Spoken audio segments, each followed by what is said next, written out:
Good morning, one and all, and welcome to another action-packed morning on safari here at WildEarth. From the heart of the Sabi Sands, the magnificent Djuma Private Game Reserve. My name is Liam Burrow. I'm the man in the hot seat, the driver's seat this morning. I'll be one of your naturalists.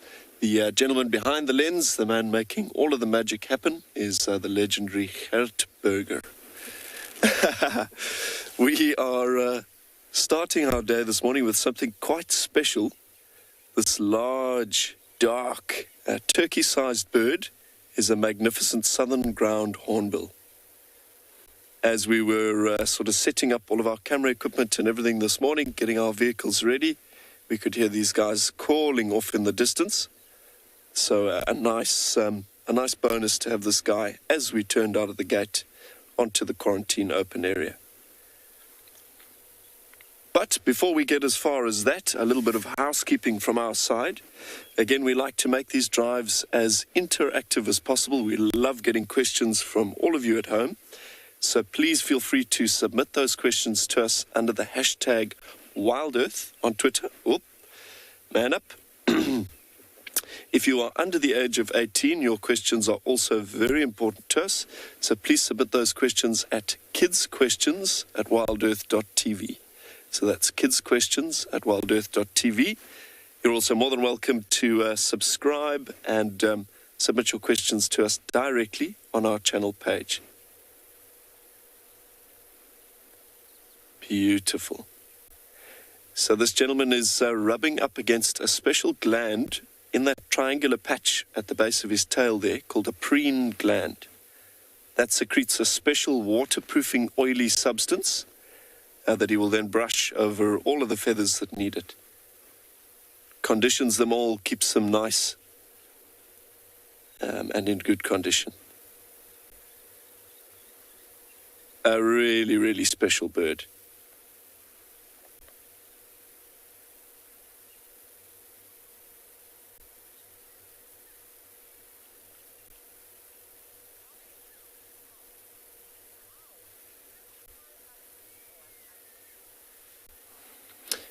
Tom, good morning. Perhaps slightly unusual to have a static sighting, a stationary sighting of one of these guys up in a tree. I would say it's a bit more likely that we view these guys actually on the move, on the ground, sort of scouting through the long grass for things like tortoises, snakes, rodents. But they are quite skilled flyers, quite capable flyers. Over short distances, they've got very powerful wings.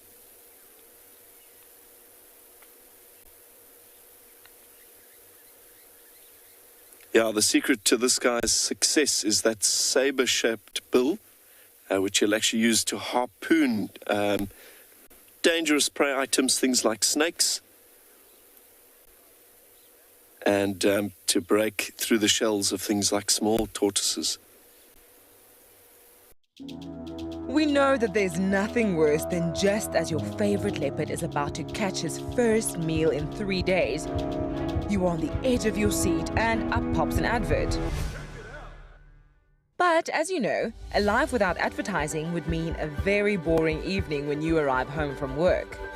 Because WildEarth and most other media companies rely on advertising in order to fund our content. But we want to let you know that we hear you. And to show you how much we care about your experience in nature, you can watch WildEarth without the ads.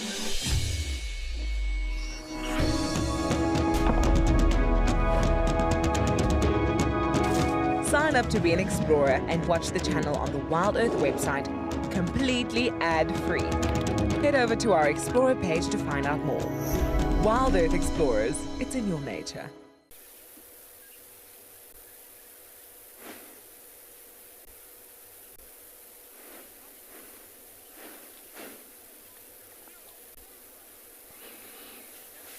Nina, isn't he just? What a magnificent gentleman perched so nicely up in this tree. I'm making the presumption that this is a male. We've had a relatively good look at his head. That sort of fleshy, kind of puffed up bag around his throat and the puffy red skin around his eye indicates that this probably is a male. An adult female has quite a pronounced blue throat patch, just kind of to the base of her chin. So I would say this is a single male. They're quite gregarious. We very often see them in little family groups of probably a female, a dominant male, a couple of subordinates, and the chick that they're currently raising. So usually 3 or 4, occasionally a couple more. I think seeing this guy off on his own probably means that he's a single male.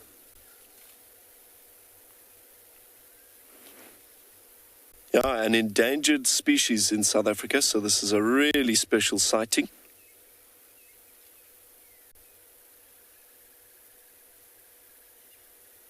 Byron from Penguin Beach, one of our managers and also a presenter down there, is a very keen birder. And on his recent trip up to the Lowveld, I think spotting the southern ground hornbill was one of the biggest highlights.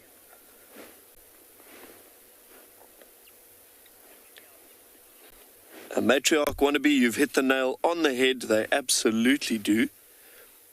Biggest enemy for these guys are things like the leopard, and many of the smaller cats as well, caracal and serval. So their best hopes of staying out of danger is to fly high up into these large marula, jackalberry, sausage trees, etc. And hopefully stay a bit safe in the branches. Again, if they are ambushed by a predator, they do have the ability to fly, but usually not too far.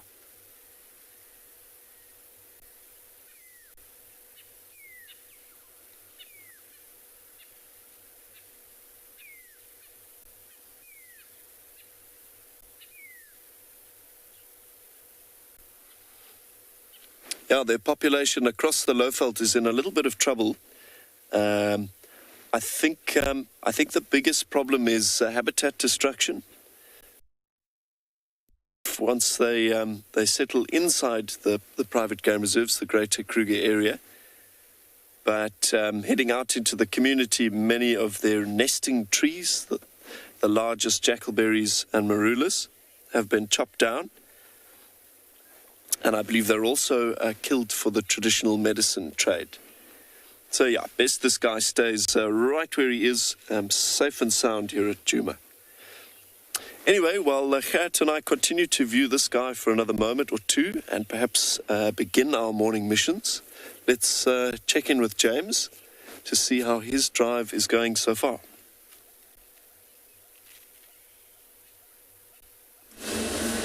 Good morning. How are you? Hello. Just driving off the road. Lovely to have you with us here on the sunrise safari. The sun has yet to rise on our safari, but we hope it will do during the course of the morning. My name is James Henry. This is my strapping smile.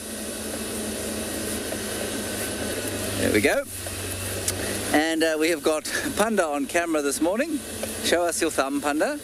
That's his thumb. As you can see, it's chilly enough for him to be wearing gloves. It's not very cold though, it's about 61 centigrade. Our plan this morning is to head down towards Chitwa, which is the reserve to the southeast of Djuma, and see if we can find some lions, perhaps those of the infamous Nkuhuma pride. We'll see what happens there. And the other thing I need to tell you before I carry on with my drive is that you should talk to us during the course of the morning using the hashtag WildEarth on Twitter. And apparently my lips are not at the same time as the sound is reaching you, so I look like that fellow from Police Academy. Anyway, so I shall keep my head straight while I tell you the rest. WildEarth.tv. You can go there, you can register, you can send us questions that way. If you are a youngster, in other words, you're under the age of 18, you can send a question to kidsquestions@wildearth.tv. If you're an adult who is trying to have your question answered, please do not pretend to be a child and send a question to that email address. That would be very, not very good. Good. That is all the housekeeping taken care of. We are heading east into the mist, Apparently I'm back in sync. I hope that my lips are now moving at the same time as the sound is reaching your ears. You'll see me nervously looking to the front because this vehicle, Rusty, has got a mind of its own when it comes to the steering box. The Safari Guide of the Year 2022 is approaching us rapidly. This year, we'll be heading to Bushwise Field Guides at the Southern African Wildlife College from the 27th June till the 2nd of July. We will soon meet all our contestants who are vying for the prize of being the very best of the best, and the judges who will put them through their paces. Join me, Steve Falconbridge, as we dream it, guide it, win it. If you would like to be a part of the team that shares the wildebeest migration in Kenya live on WildEarth, then we have some great news for you. There are a few places left to join our expeditions in August and September this year. You'll be staying in an exclusive tented camp with ensuite bedrooms nestled in the riverine woodlands of the Talek River. Head over to our website to book your bucket list experience today. WildEarth Expeditions. Travel with purpose. Plenty of hyena tracks.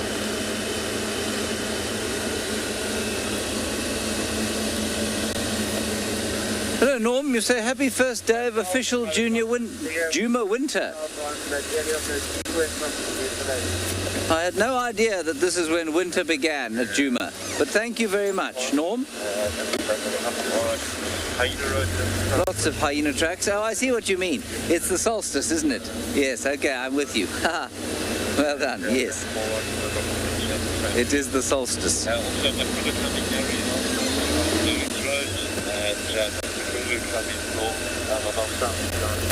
The solstice. Yeah, it's basically summer again come tomorrow. I'm joking, it's not. We still have another 6 weeks of cold. And around about the 4th of August, what happens at Djuma is that somebody turns the thermostat up immediately. And you go from being dressed like this to lying in the shade and panting. It's absolutely astounding. Spring in this part of the world lasts about 4 hours.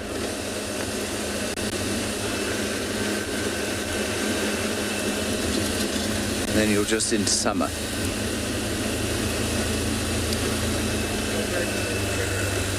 Right, let's head up to Liam. I think he's heading towards the northeast, where hopefully Tlhalamba and her bebes and Mulwati are still sitting on their Nyala kill, but he will tell you about that now.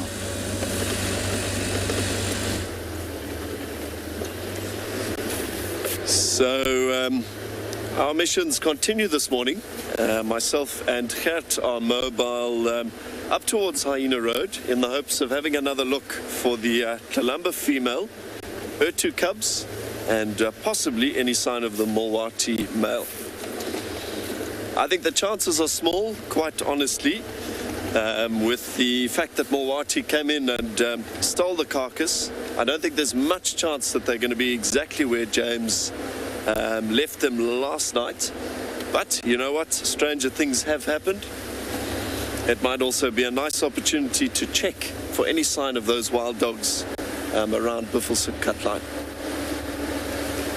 So it is, a morning full of promise. You never know what's out there.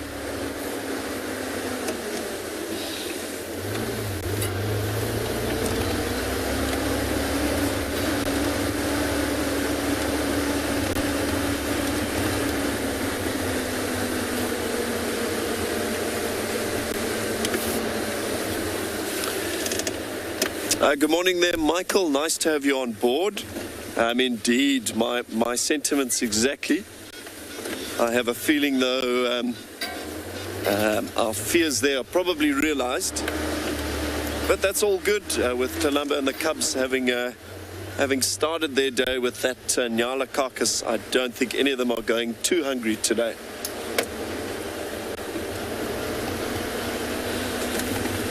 Just crossing over Gowrie Dam Wall now.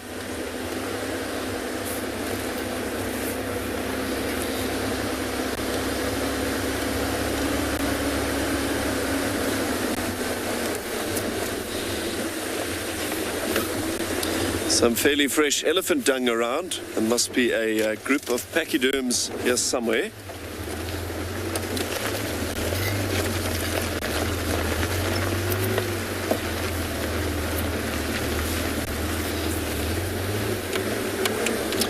So I think it might be time to check in with our bushwalk team on Pridelands and say good morning to Uncle Chris.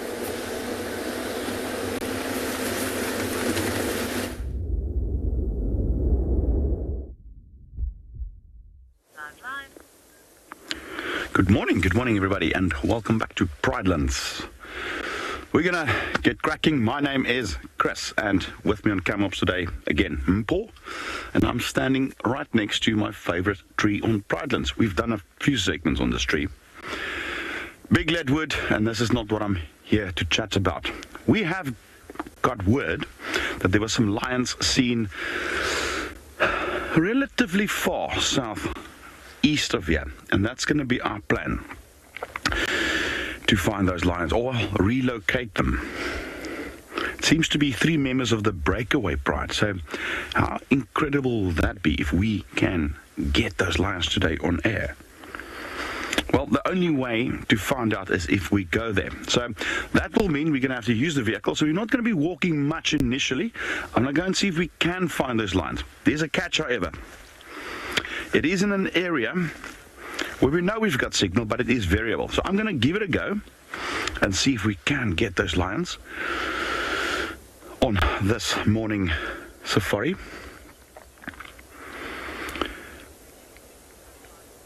And we never know what other lions there will be around.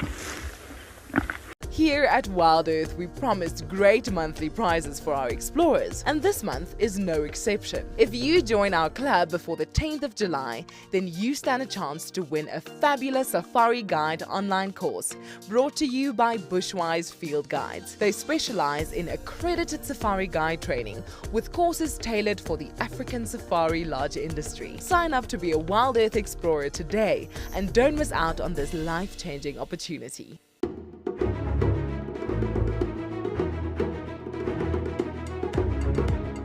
And coming up in first place and officially named Mbilo is Heart's Cub.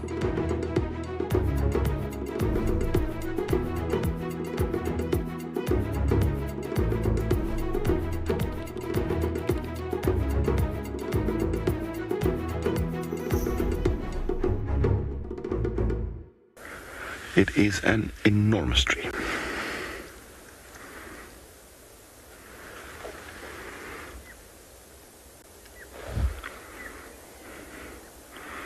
So Dad, if you are watching, you will appreciate this. So will all my uncles, my brother.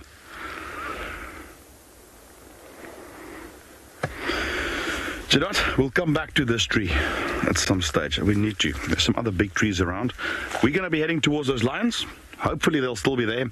Let's go over to Liam, who's having the time of his life.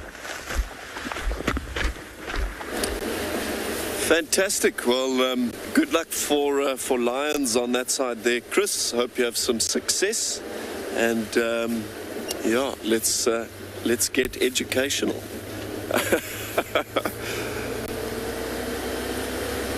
Yeah, so we have just turned onto Hyena Road. We will head up to the last position where Tlalamba and youngsters were seen last night with Mulwati. And with some luck, maybe the safari gods are smiling on us this morning, and we'll have a sighting waiting for us. If not, though, no train smash. We are happy to do some exploring and figure out what else might be out there.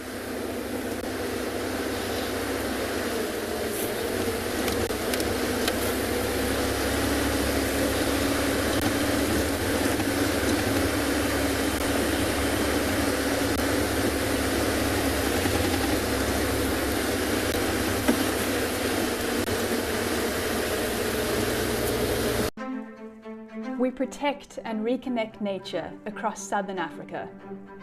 We bring countries together to care for wild spaces that stretch beyond borders. We protect and restore biodiversity. We prioritize the people living in these landscapes, enabling them to thrive in harmony with nature. We are restoring tomorrow.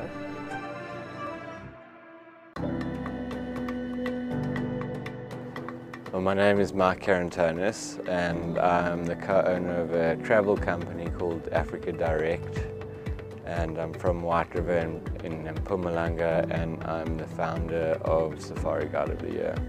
It takes a lot of courage, you know, to put your hand up and say I'm in. To put yourself forward and say I'm here to learn, it's not possible without them.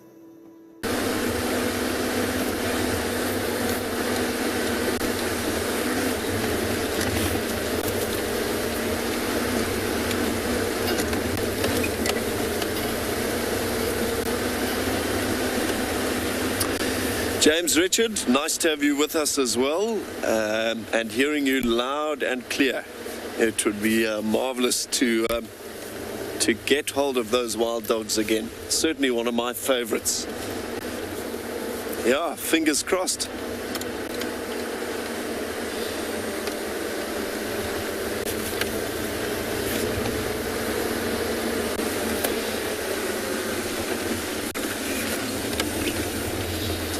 I haven't seen any leopard tracks coming south down Hyena Road. They could obviously have gone north or used the drainage line itself to kind of exit the area. Or who knows, they may still be right where they were left. Let's see.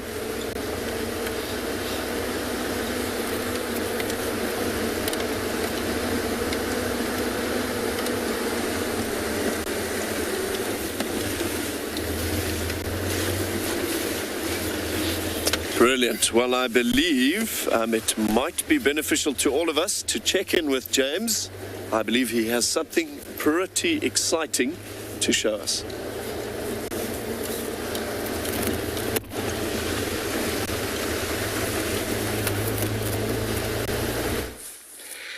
Well, I'm just going to let you listen.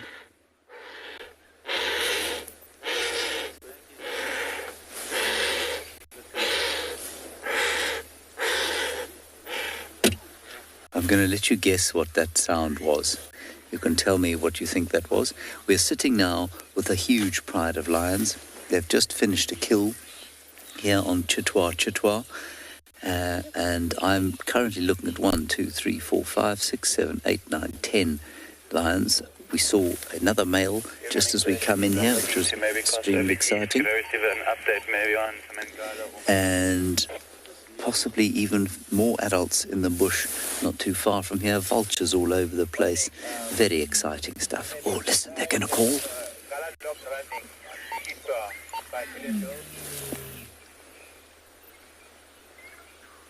Listen to that.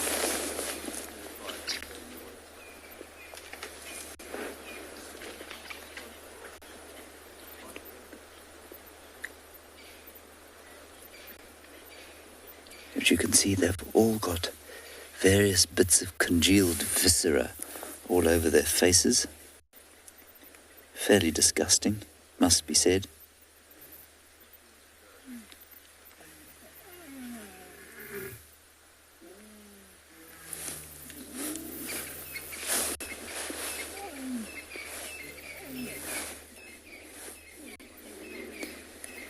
Here's Kim, a wonderful find. Lovely sounds.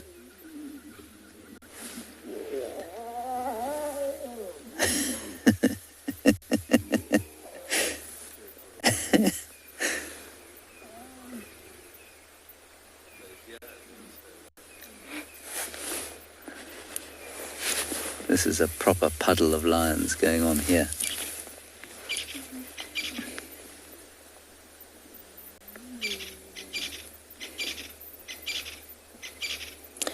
In case you're wondering, we're on Chitwa.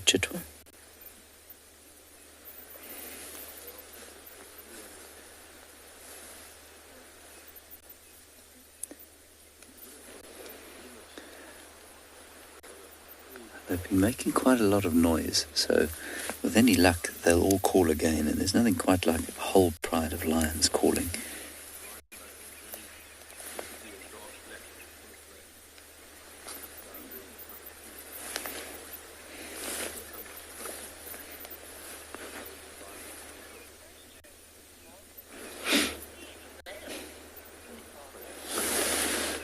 Hello, Martin. I think there's a male in the bush behind us, but I can't really see him. We did see a male as we came in, and he was also lying in a bush. So we might be able to get a view of some males a little bit later, but not currently.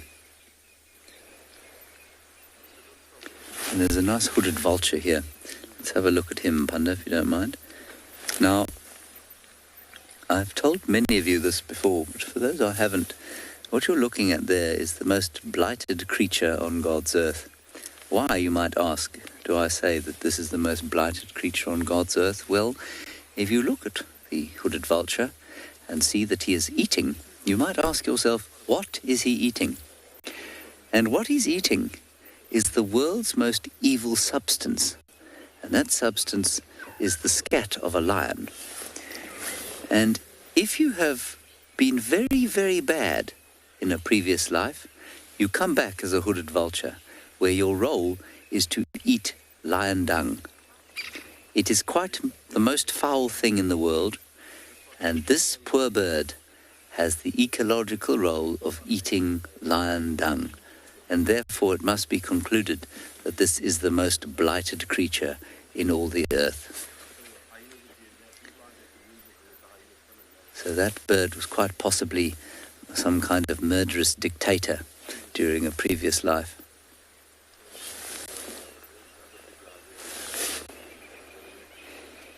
Or possibly the inventor of the leaf blower.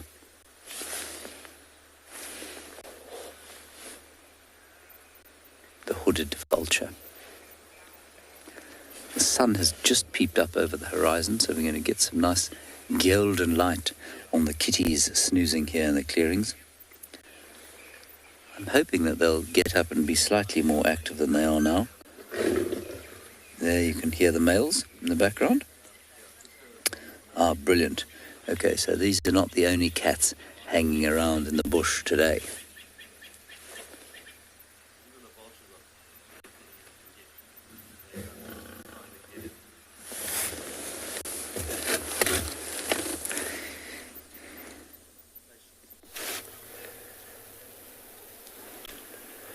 So we have arrived in the lock of Tlalumba's kill from yesterday, and we have some success, starting with a couple of very healthy-looking young hyenas, and a little bit of crunching from the canopy above. We have Tlalumba's male cub as well. That is the way we like to start a day. Just see him munching away at the very last scraps of what must have been that nyala. Yeah, there is not a whole lot left at all. There's another vehicle off-roading around in the back. I think they were hopeful to try and relocate on Tlalumba and possibly Mulwati and the female cub.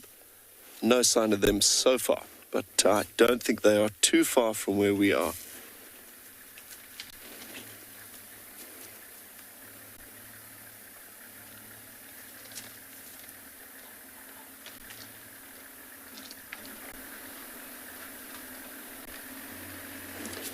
Lions, leopards, hyenas. That is a proper start to the day.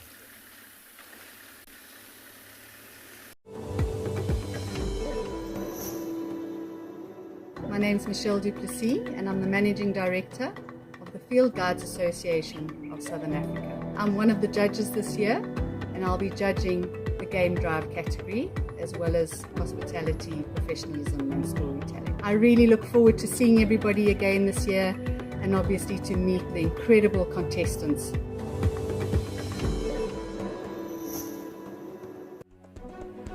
The Safari Guide of the Year 2022 is approaching us rapidly.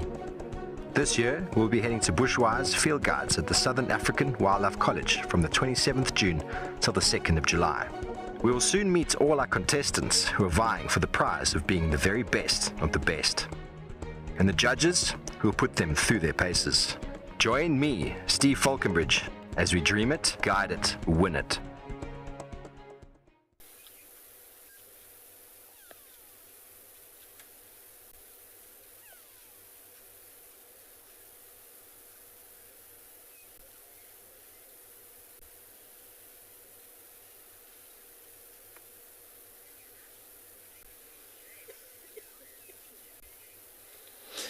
Well, that is a phenomenal view, but I believe with our lions down on Chitwa starting to get a little bit vocal, it may be quite nice to check in with James quickly. I'm sure you'll be back with us soon enough.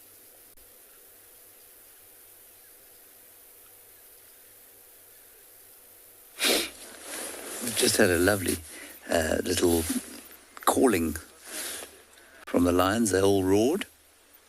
And now one of them is being stalked by her best friend.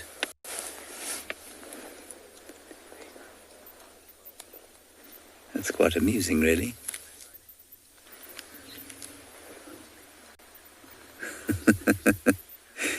How cool is that?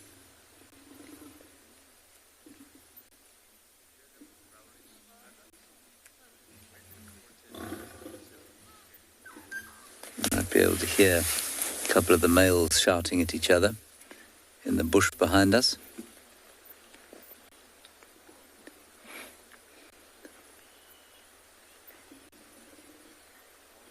It's just beautiful. Completely peaceful. If you do hear the sound of human voices, it's because there are vehicles in the sighting full of excited guests, tourists, who have come on safari and are experiencing the sighting of a lifetime. Oh, there's a bit of a fight going on there. Yeah, Lola, you say you love seeing the adults being playful. I do too, but I'm not sure how much playfulness there is there. I suppose one of them's just in a foul mood.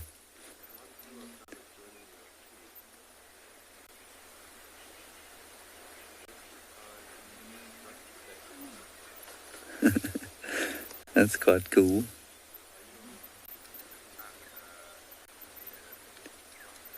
I should try and get a little bit closer to them. I was just hoping the cubs might do a bit of playing and not just the adults. So I think let's head over there, because I think the cubs are going to come towards those adults. So let's just pop down that way. Also, they were the ones that were calling.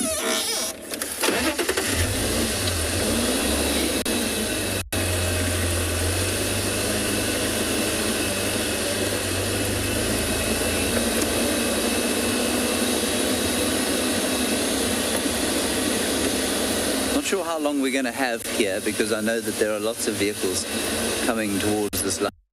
Down to the fact that it is a beautiful lion sighting.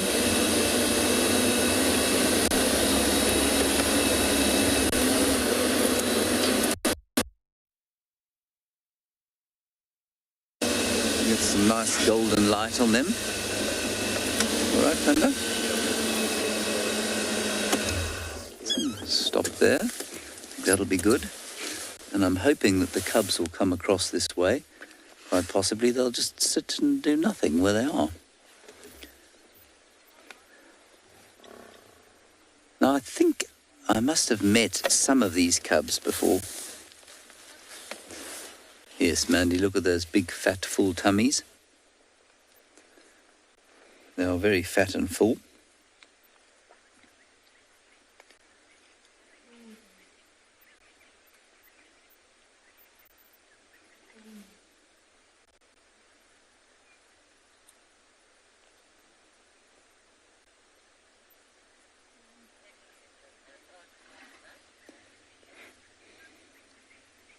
If you would like to be a part of the team that shares the wildebeest migration in Kenya live on WildEarth, then we have some great news for you.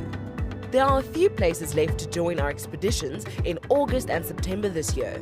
You'll be staying in an exclusive tented camp with ensuite bedrooms nestled in the riverine woodlands of the Talek River.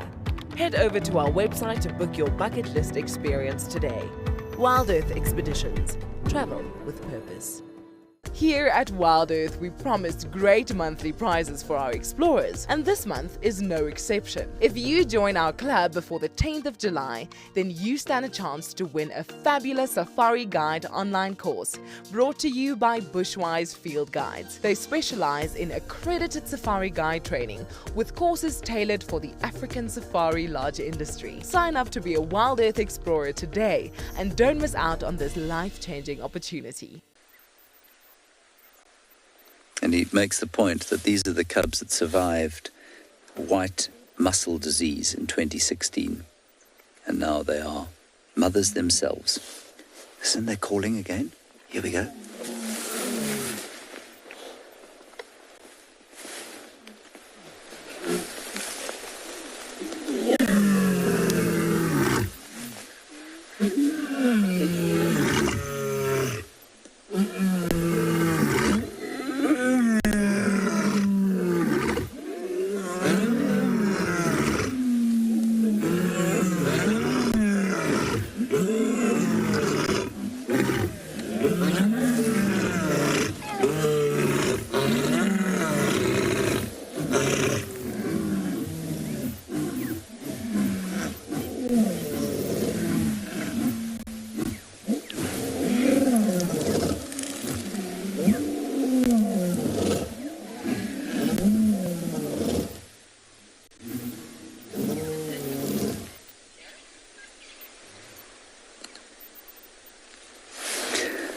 Wasn't that absolutely amazing? I tell you what else is amazing, and I don't know if you picked it up, but you would have heard maybe a little bit of squeaking in the background. And that's the cubs finding their voices. They're learning how to roar, and their voice boxes are not quite developed yet. And so they're doing, or attempting, to roar at the same time. They are moving slowly this way, the little ones, towards the mothers.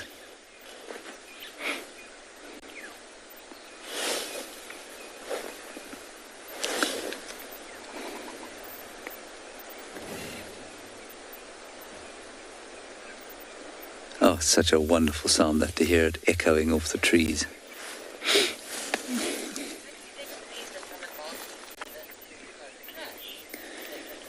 No, Leopard Love, I've never seen the Talamatis and the Nkuhumas clash. I'll tell you what I have seen, though, recently is the Talamati Pride on Londolozi, which is 7 kilometers to the south of where we're sitting now. And that's odd.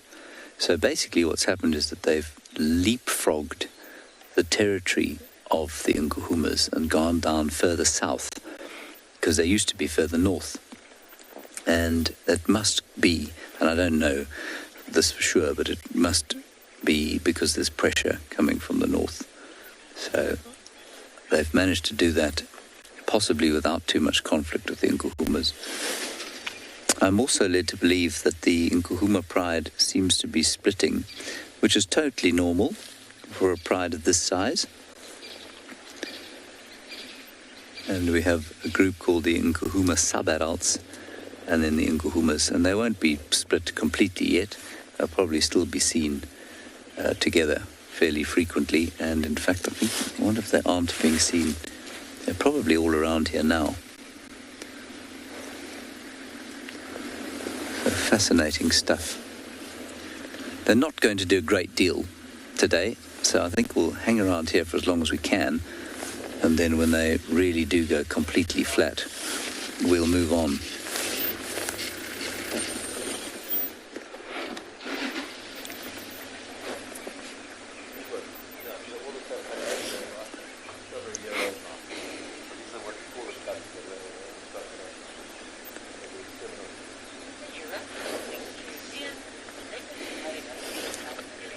Right, let's go back up to the family of leopards that are lurking around in the tree with their breakfast.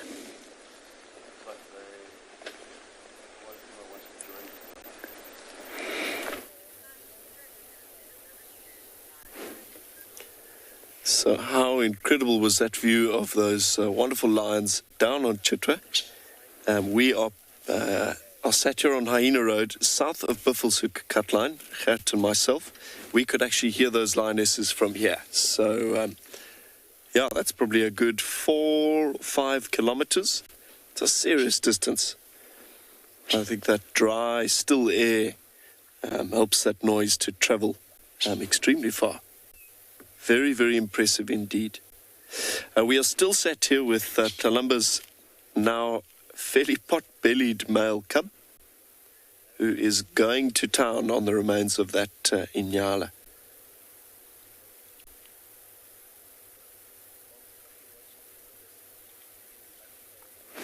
I don't think Tlalumba or his sister or Mulwati are too far at all. I think they must all be in the vicinity.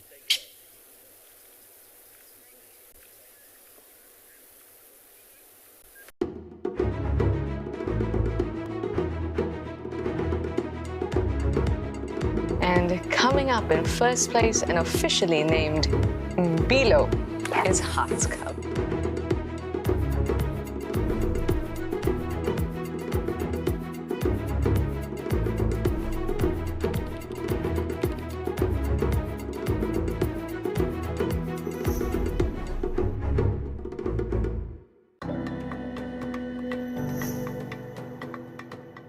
Your trekking is very good. What is the starting trekking? Just track the leopard.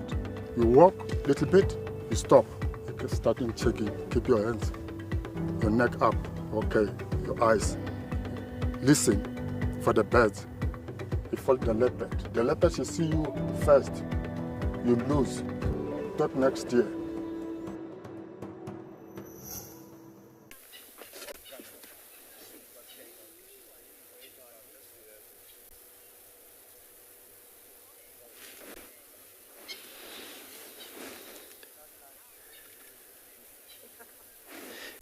James Richard can't argue with that. Who doesn't like a little leftover cold meat for brekkie?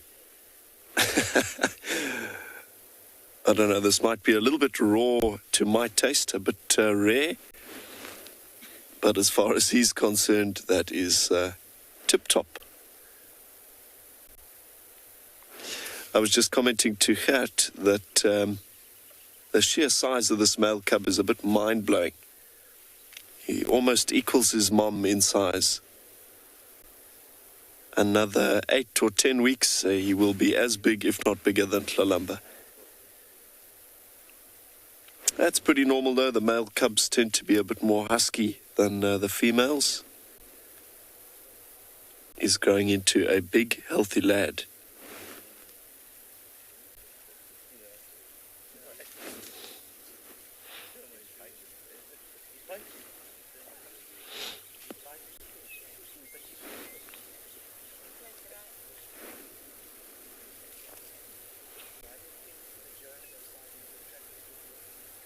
He has got a serious appetite there. Look at that little belly.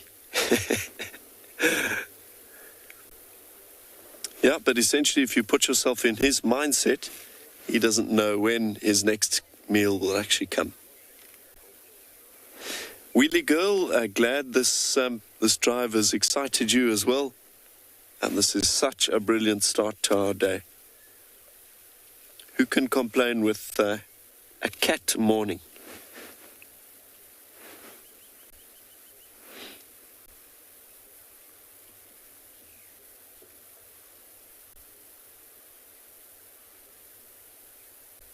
Things are certainly looking up in terms of high-profile sightings for our dry season. It promises to be a pretty spectacular few weeks here on Djuma in the Sabi Sands. I cannot wait to see what else is in store.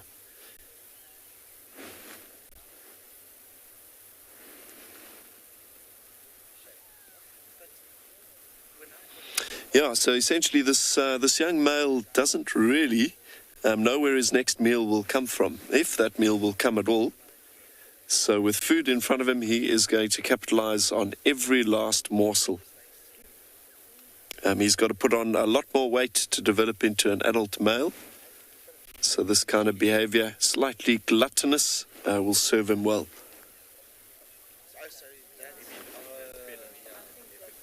Amazing to see the little character that he's already developing into. Yeah.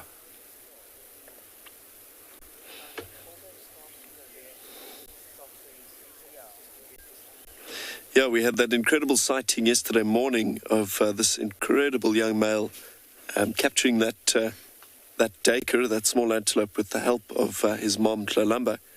I read somewhere online that Hosanna, his uncle, actually did the same thing when he was about 9 months old. So perhaps it's something in their genes. Really, really impressive lineage. Anyway, while we continue to talk leopards and soak up the magic of this tremendous scene, I think we should check in with James again, see if he's still got his lions.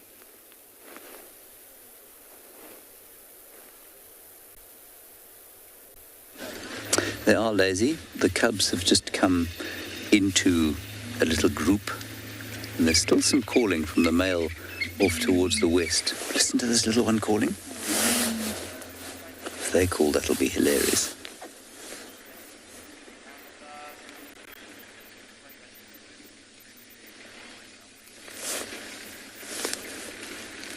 Come on, give us a little shout.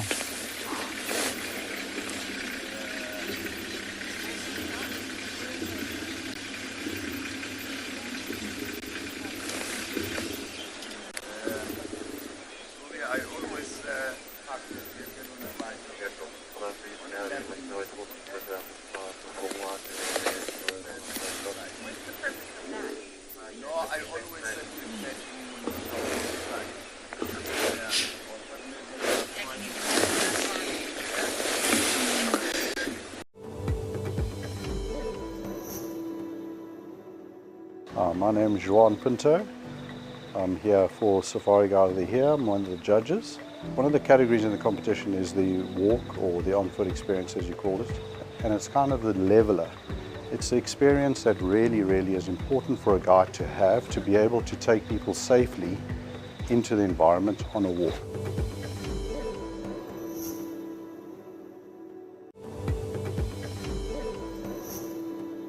I've been fortunate to be working in the guiding industry for about 26 years now. I've also been fortunate enough to do 9 years of the 10 years as one of the judges, and the particular components that I do is the walking and the shooting exercises. If you're the winner, if you're going to be the winner, it's important to become an ambassador for the field guide industry and competitors in the future.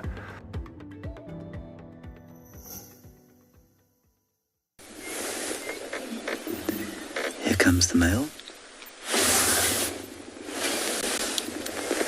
Hello, big fella. If you come to sing with your children.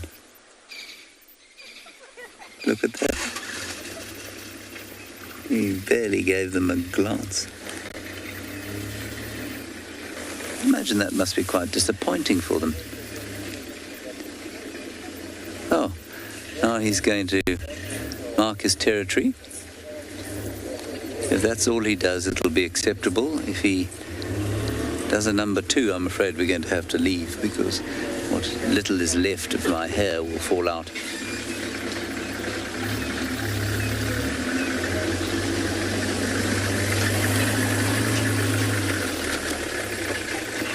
He's walking very gingerly. Now, I haven't seen these males for a long time, and so their manes have gone dark, but I'm pretty sure we're looking at one of Blondie or Mohawk. And oh, this is beautiful, isn't that cute? And it's all over. The brief fatherly interaction is finished.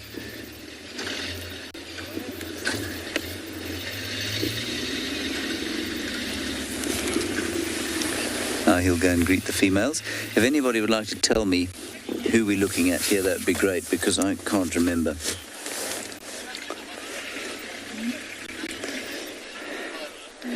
Marlene, no other cat species that I know of has underarm hair like the lions do. Yeah, they're coming to pay homage to the old boy.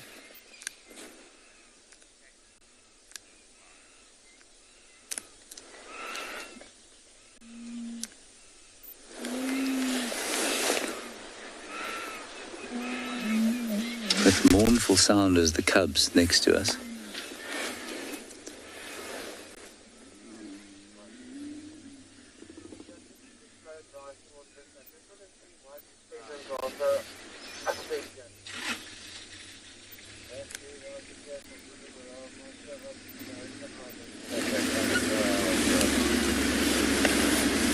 Maybe she's coming back to try and see if she can get something else to eat.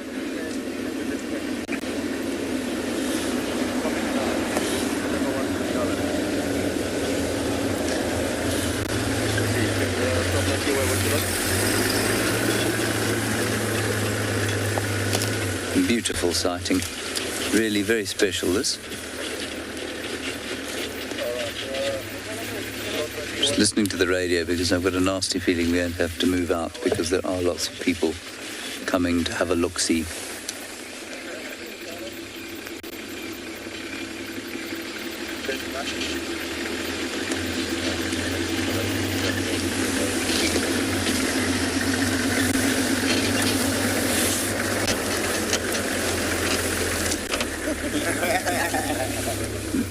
Judy, beautiful interaction. It is an absolutely magnificent interaction. And just for those of you who perhaps don't know, these are the evoker males, obviously. And I saw Darkmane, who lives with the Telemates at Londolozi a little while back. And that means that one of these two is either Blondie, there are two males here, Blondie or Mohawk, or what used to be called Mohawk.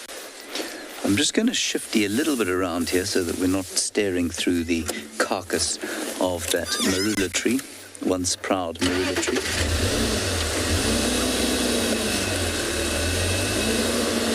Yeah, so many of you telling me that lion is the Mohawk, who doesn't have a Mohawk anymore. He's got a very nice big full dark mane, which is beautiful.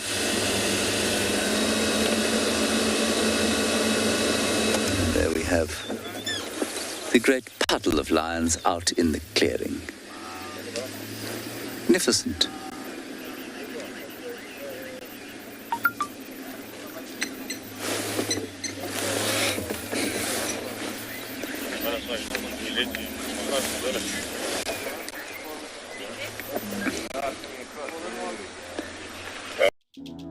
We know that there's nothing worse than just as your favorite leopard is about to catch his first meal in 3 days, you are on the edge of your seat and up pops an advert. But as you know, a life without advertising would mean a very boring evening when you arrive home from work. Because WildEarth and most other media companies rely on advertising in order to fund our content. But we want to let you know that we hear you. And to show you how much we care about your experience in nature, you can watch WildEarth without the ads.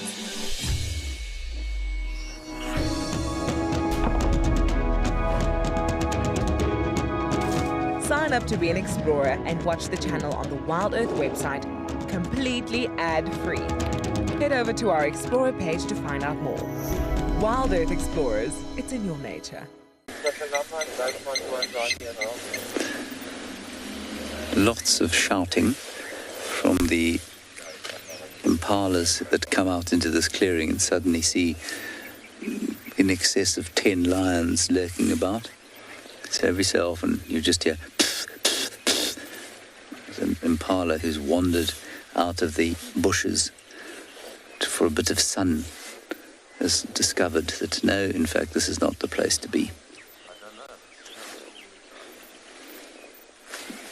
Now the male is up to the left, and I think he's moving across the clearing.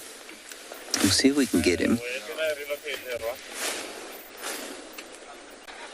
There he goes.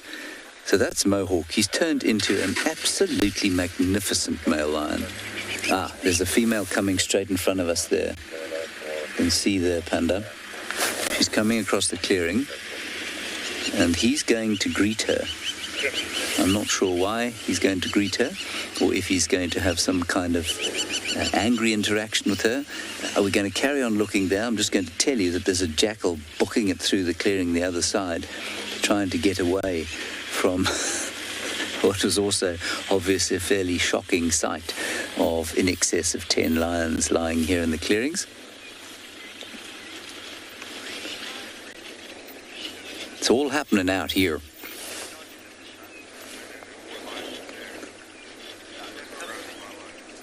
I've no doubt Michael Fleetwood will be able to tell you exactly who that lioness is. I can barely recognise my own family, so the chances of my recognising that lioness are absolutely zero.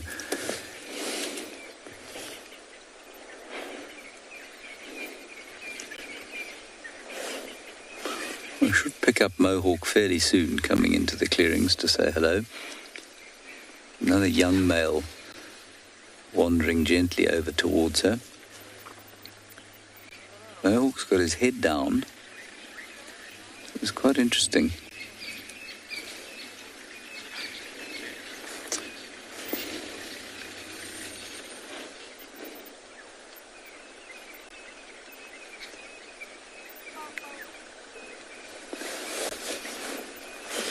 You know what, I'm just going to sneak forward because it's all going to happen behind a tree. Hold on a sec.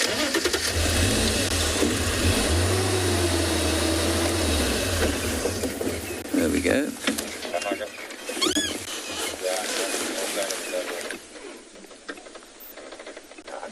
A very friendly interaction. A young male and the lioness.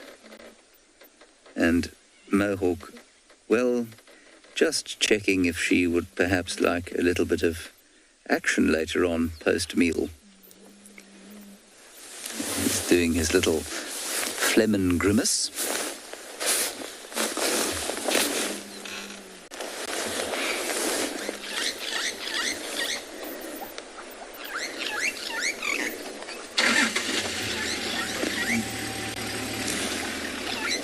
Wonderful interaction to see.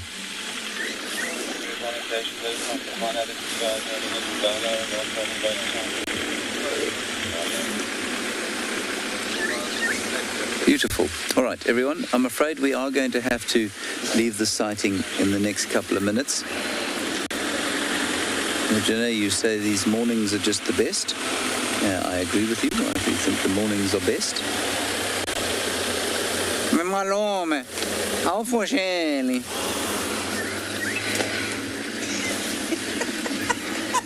I'm filling out of that.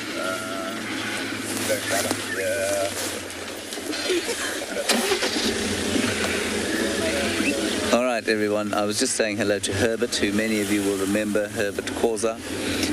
He was our game scout and is now a guide at Jackie's. We're probably going to have to leave because there are lots of people who want to come and watch the sighting. If we don't see you again here, we'll see you somewhere else. You're going to go off and see the leopards.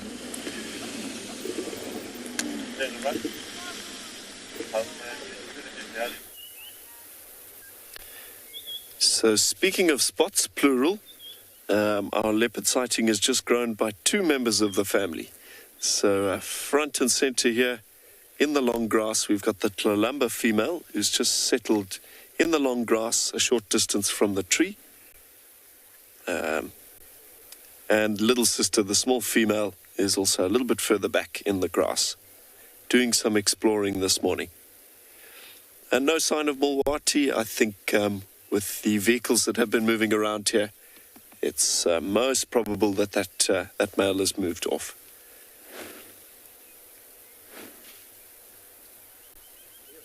Yeah, Tlalamba's male cub has shifted a little bit. I think he's finished chewing on that Nyala skeleton. It's now time to keep up appearances, do a bit of grooming.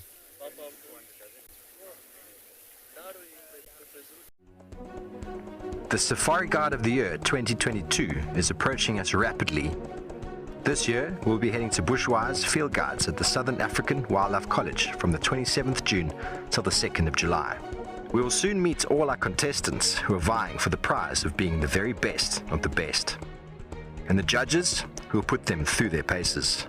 Join me, Steve Falconbridge, as we dream it, guide it, win it. If you would like to be a part of the team that shares the wildebeest migration in Kenya live on WildEarth, then we have some great news for you. There are a few places left to join our expeditions in August and September this year. You'll be staying in an exclusive tented camp with ensuite bedrooms nestled in the riverine woodlands of the Talek River. Head over to our website to book your bucket list experience today. WildEarth Expeditions. Travel with purpose.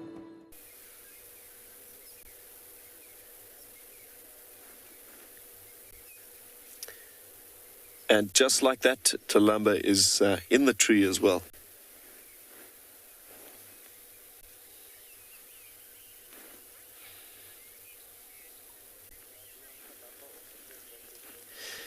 Shenzi, leopards are so opportunistic, and that fact was presented to us so nicely in that sighting yesterday. I mean, they were literally sat with a carcass, full bellies. Another opportunity presented itself in the form of that small common or grey duiker, and the leopards jumped at that chance and made a second kill. So while they don't need to eat, all three members of the family have lovely full bellies. In the same breath, if they are resting close to some water, where I think they'll do this afternoon, and another antelope walks in, absolutely they will snap up that chance and kill another one. Yeah, it's part of the secret to the success of a leopard, is that highly opportunistic kind of tendency in this Greater Kruger area. Leopards are amazing in that they don't necessarily only need to feed on antelope. I have on occasion seen leopards feeding on everything from a python, a large snake, to a tortoise, birds from time to time. In the absence of antelope, probably their first choice, they will simply capitalize on whatever else is available. Be that beetles or locusts or stray cats, domestic chickens, snakes, tortoises. Bigger predators like lions, tigers elsewhere in the world. When their primary food sources, large antelope, big bovines, things like buffalo, are driven out or maybe over-harvested by people, those big predators lose their foothold in the ecosystem. The leopard, not so. They simply adapt. Quite capable of living in fairly developed areas, right under our noses at times.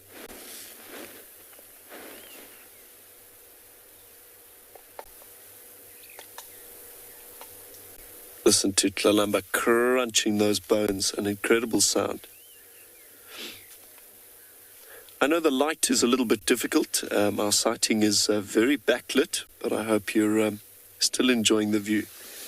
Gert is doing an excellent job of keeping her front and center. Blu-ray, happy you're finding this as exciting as we are. A seriously picturesque scene.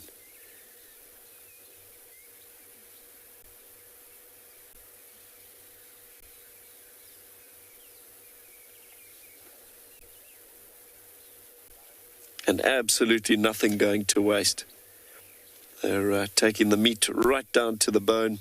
And of course, any fragments of bone, any hooves, any chunks of skin, that sort of thing that does get dropped will very rapidly be dispatched by our hyenas.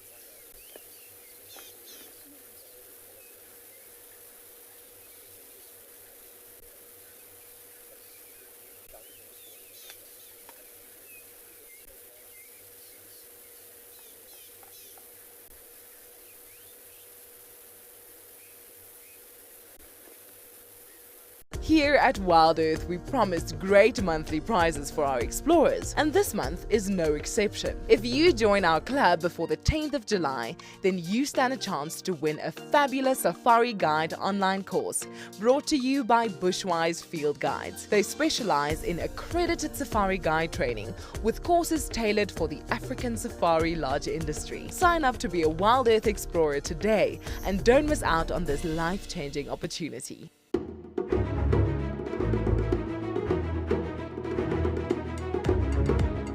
And coming up in first place and officially named Bilo is Heart's Cub.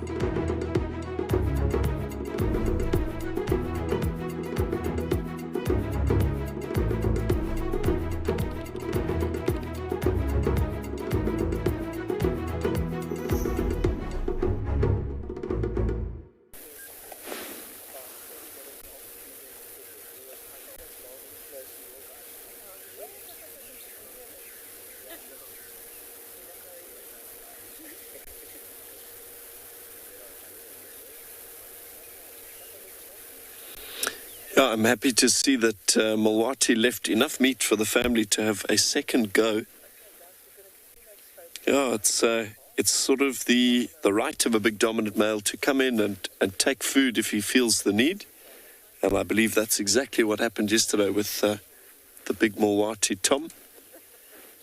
But he has apparently left a little bit more meat for his female and kids.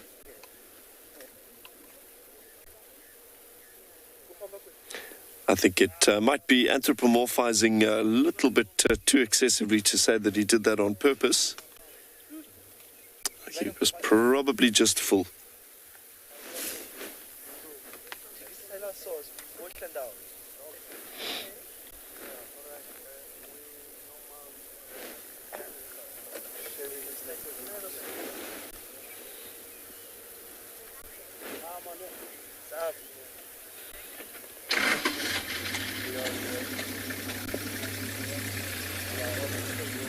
Darkman lover, happy that you're enjoying the sighting as we are.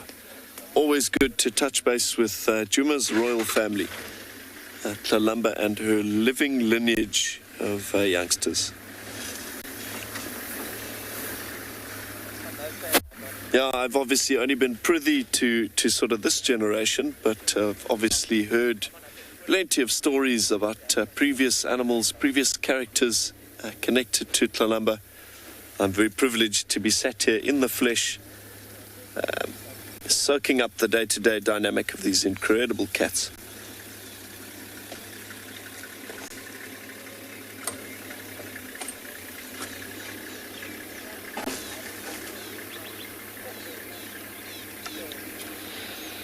Isn't a whole lot of meat left on that carcass, but the bit that is there, Tlalamba is making short work of. Even slightly softer bones. Oh, I think she may have dropped something somewhere there. The hyena got very excited, but no, apparently not.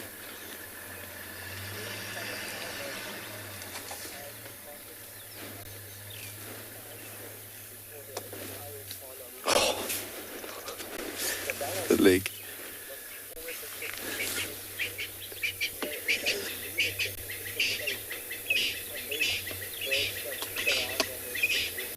My goodness, crunching right into that spine. As I say, any softer, weaker bones, using those incredible carnassial shears, teeth in the place of what would be our grinding molars. For a leopard, scissor-like teeth that can crush bone, but also slice through thick leather, thick skin, and also all the more choice cuts, internal organs, soft tissue.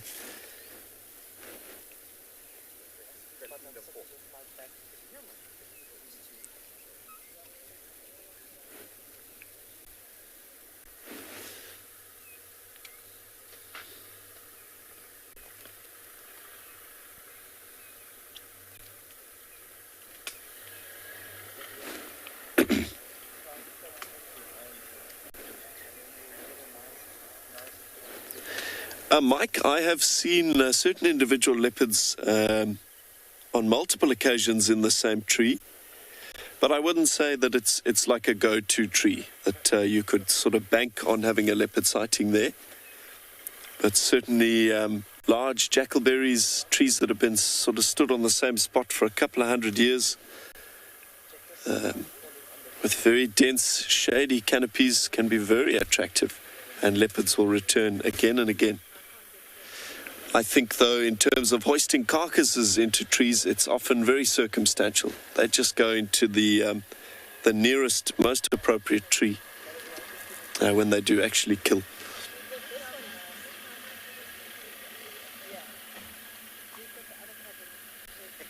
Tlalamba conforming to the contour of that incredible barrage, as only a leopard can.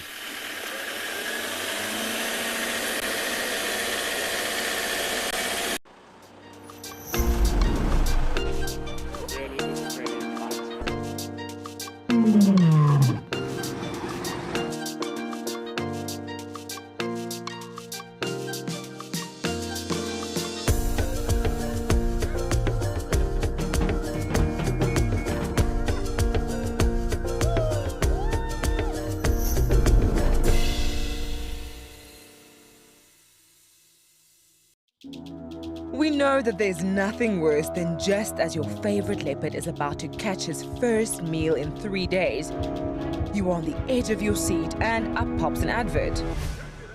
But we want to let you know that we hear you. You can watch WildEarth without the ads. Sign up to be an explorer and watch the channel on the WildEarth website completely ad-free. Head over to our Explorer page to find out more.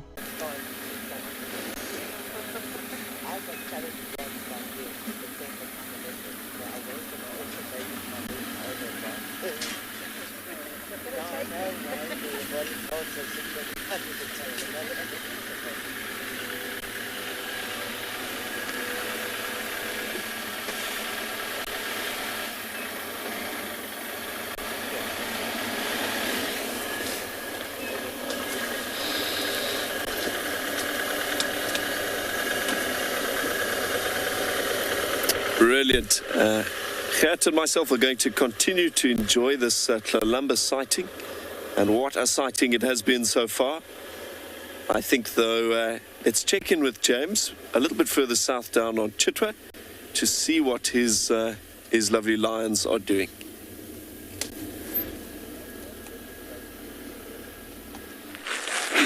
Yes, thankfully we have not had to leave. There are no further people coming towards the sighting. As you can see, there is a huge amount of action going on here. It's difficult to know where to look. We have got 1, 2, 3, 4, 5, 6, 7, 8, 9, 10, 11 lions in this particular vicinity, fast asleep, breathing heavily, smelling vaguely of rotting meat. Not so vaguely, in fact, smelling quite strongly of rotting meat.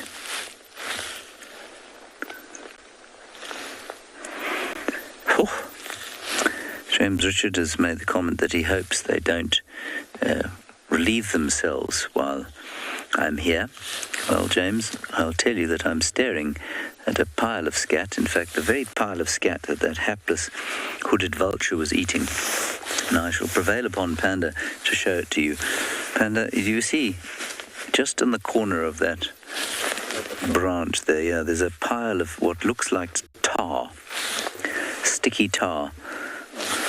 There we go. That, everybody, is the world's most evil substance. If ever you were wondering what the most evil substance in the world is, there it is, lion scat, post a large meal.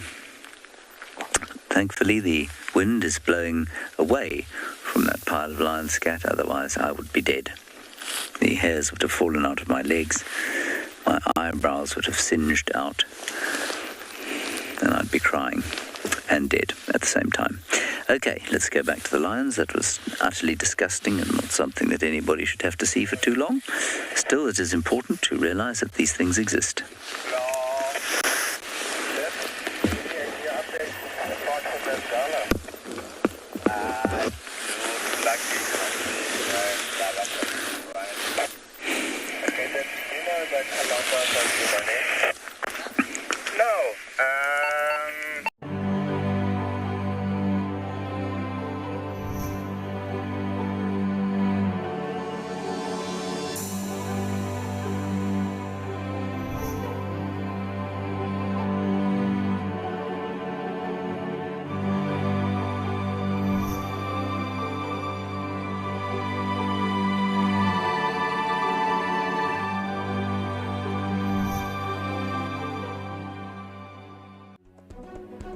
The Safari Guide of the Year 2022 is approaching us rapidly. This year, we'll be heading to bushwise field guides at the Southern African Wildlife College from the 27th June till the 2nd of July.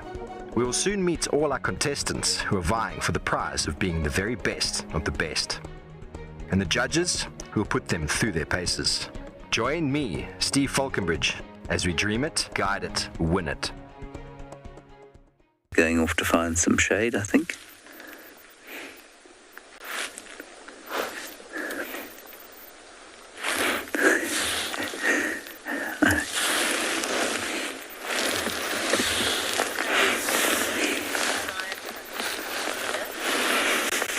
Cathy Girl, you'll read various accounts and various different things about whether or not lions have a hierarchy or pecking order.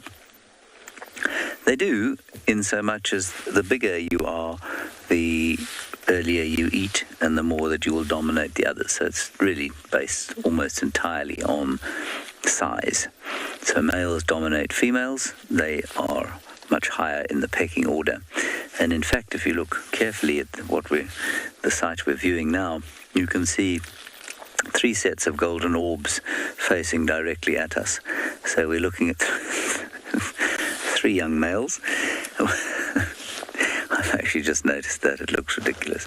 Anyway, there it is.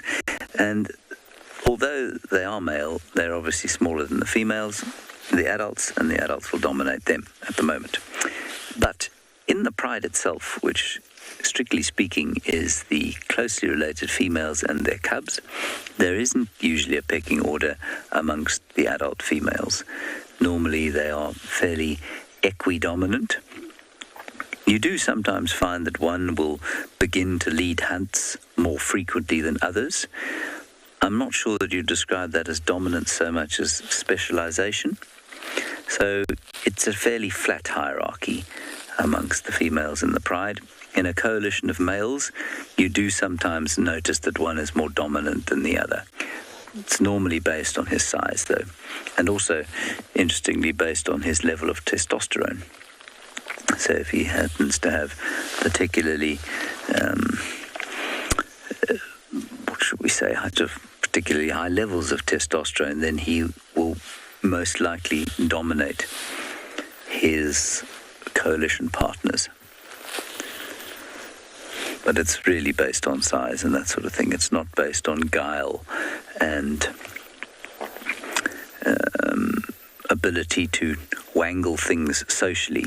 That's what it's like with the primates, and there are very few other mammals that demonstrate that. Hyenas, to a certain extent, I suppose, do demonstrate that sort of guile-like,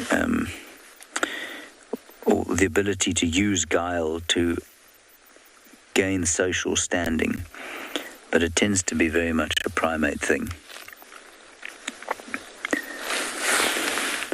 And just behind there you can see a hooded vulture, now approaching the lions, perhaps to have another sup at the delicious pile of tar-like scat which is close to them. How deeply foul.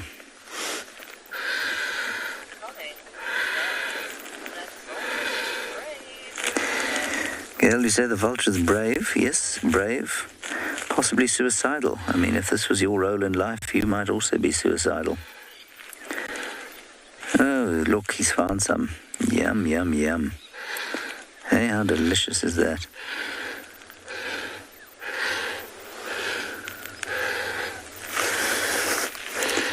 That's a vulture calling behind us, by the way.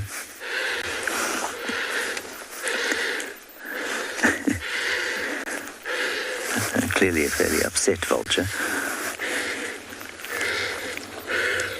Of the white-backed variety.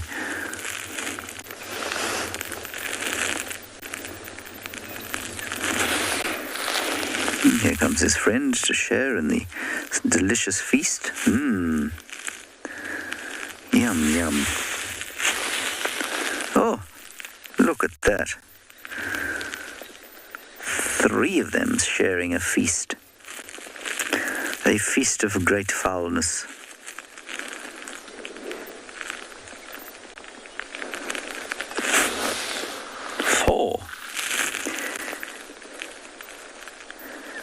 Must be a very tasty pile of lion scat, eh?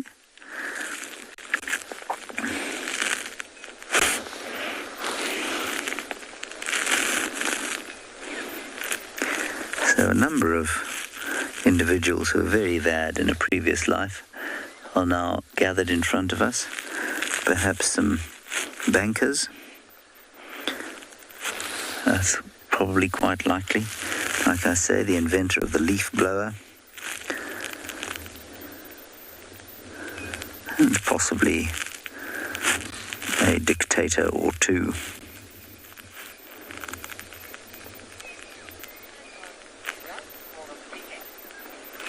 If you would like to be a part of the team that shares the wildebeest migration in Kenya live on WildEarth, then we have some great news for you. There are a few places left to join our expeditions in August and September this year. You'll be staying in an exclusive tented camp with ensuite bedrooms nestled in the riverine woodlands of the Talek River. Head over to our website to book your bucket list experience today. WildEarth Expeditions. Travel with purpose. Here at WildEarth, we promised great monthly prizes for our explorers, and this month is no exception. If you join our club before the 10th of July, then you stand a chance to win a fabulous Safari Guide online course brought to you by Bushwise Field Guides. They specialize in accredited Safari Guide training with courses tailored for the African safari lodge industry. Sign up to be a WildEarth explorer today and don't miss out on this life-changing opportunity.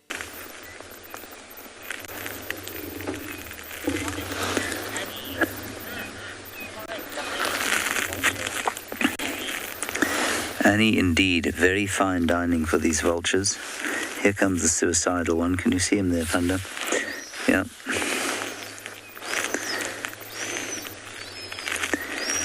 He's decided it's all too much. I think that's a hooded vulture whistling behind us.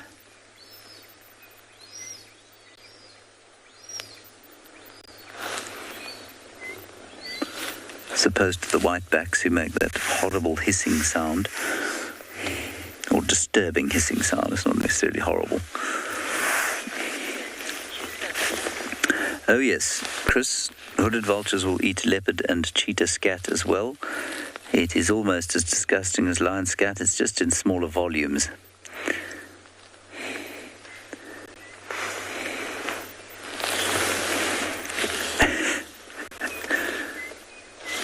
This is an amazing collection of these. These are endangered birds, by the way, so although I'm casting aspersions and making light of the fact that they're sitting here with us, it really is quite special to see this number of them. They're not going to win any social media prizes, that's for sure. Very few people come on safari and say, I'd love to see a hooded vulture. But here they are, doing a rather good job of entertaining us.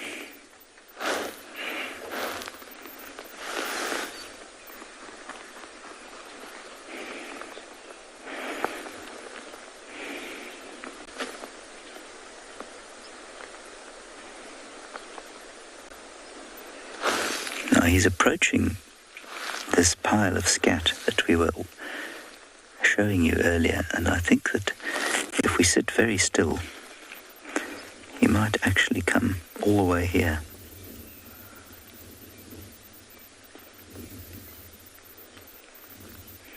I say he, it could easily be a she.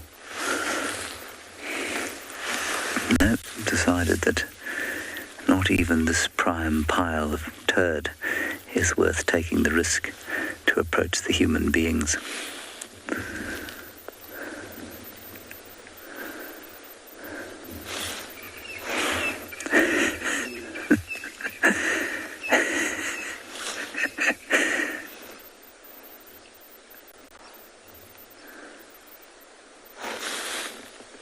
Shame. Poor hooded vulture.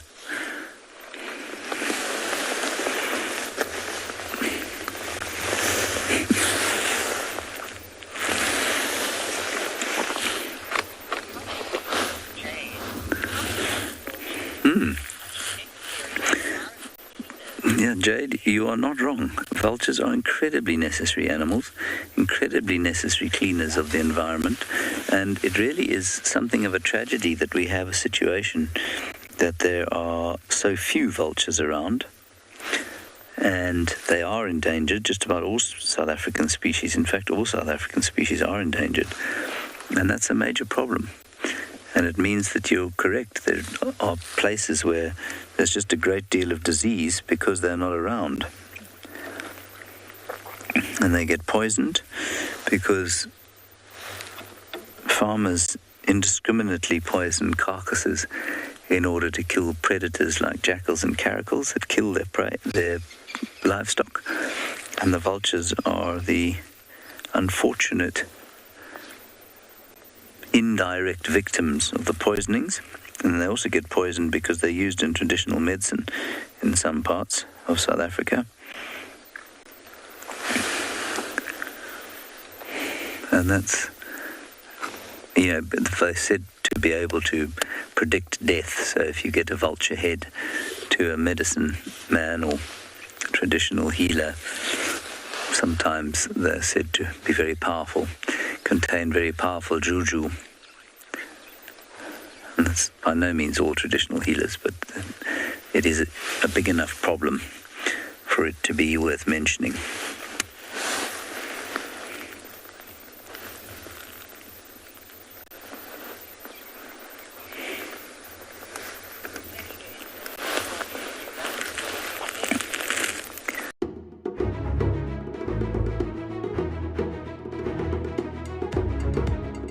And coming up in first place and officially named Bilo is Heart's Cub.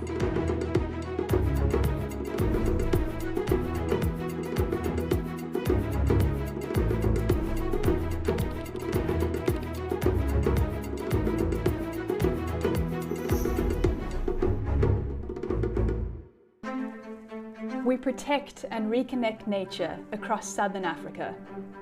We bring countries together to care for wild spaces that stretch beyond borders. We protect and restore biodiversity. We prioritize the people living in these landscapes, enabling them to thrive in harmony with nature. We are restoring tomorrow.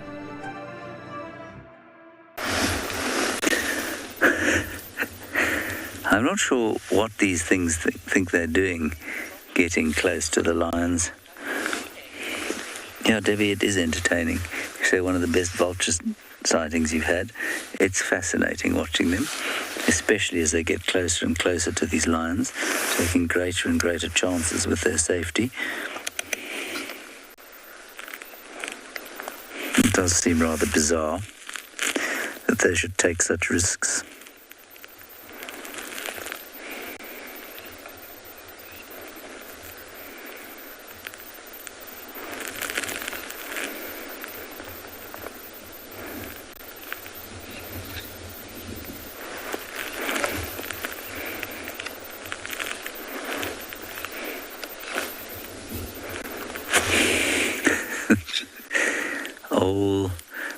I think there's something else very interesting here that is worth taking note of, and that is that these vultures are standing now no more than 90 centimeters, so 3 feet from these lions, Africa's most dominant predator, right?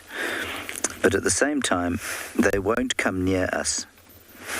So we've got a prime piece of turd sitting quite close by, and the vultures won't come near it because we're here. And so they're more afraid of us than they are of the lions, which I think says quite a lot about us as human beings and our effect on the wild and on wild animals. That the vulture is less afraid of a pride of 10 lions than they are of us, I think is, well, a bit of an indictment on our species, really.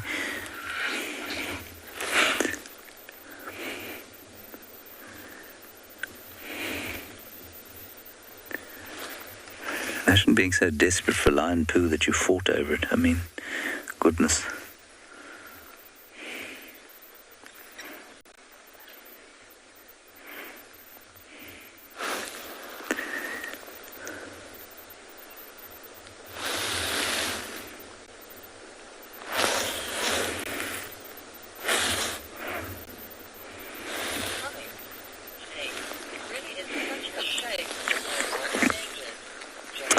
Jane, it is a shame that they're endangered. It's a great pity. And it's not only in southern Africa, it's all over Africa. Where I was in Kenya, not Kenya. It's not 1834 anymore. They are really not common at all, and that's also because they're same reasons, poisoned. That's mainly poisoning, not so much for traditional healing. And, even in some of those wild, remote wildlife areas of Kenya, they are still persecuted. I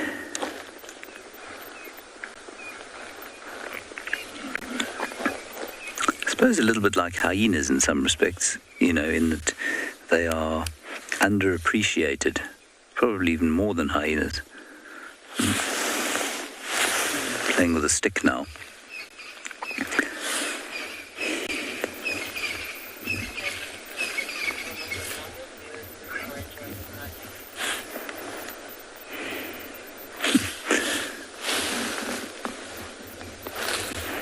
Let's just see what they're doing. Well, they've found another pile, obviously. Absolutely disgusting. We can go a little bit further back to see them sitting in a tree just now.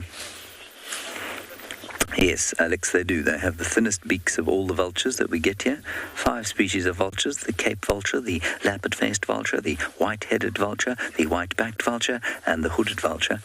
And the hooded vulture, although his primary meal is the substance I have described at great length and shan't do any more, they also eat meat and will eat at carcasses.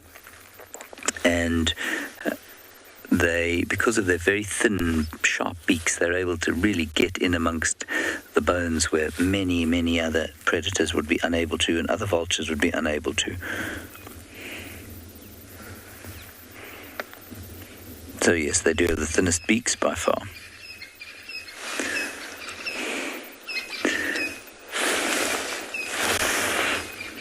Now, the wind has just changed slightly, and you can now smell what they're eating.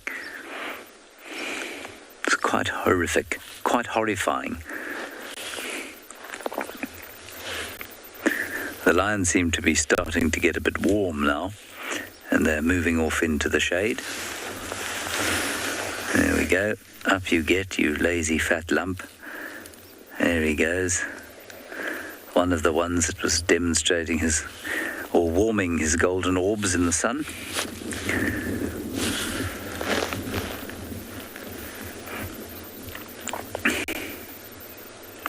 And all is very calm and collected now here on the clearings.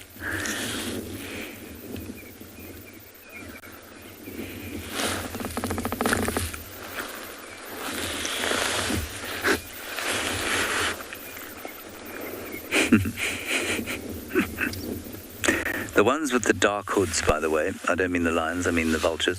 The dark-hooded ones are the younger ones, and the ones with the white hoods are the adults.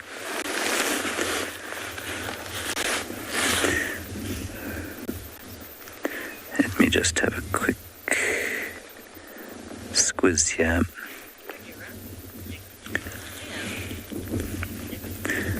All right, everyone, I think that we're going to pack it in here and head off and see what else we can find. I think the entertainment offered by this sighting is now at a close. And so I think you should go off to have a look at the leopards, and we will leave you with the thoughts of these poor vultures. Questions on James's side with regards to vultures and lions and vulture conservation. We are still sat here with Tlalamba and the young male, both up in the tree.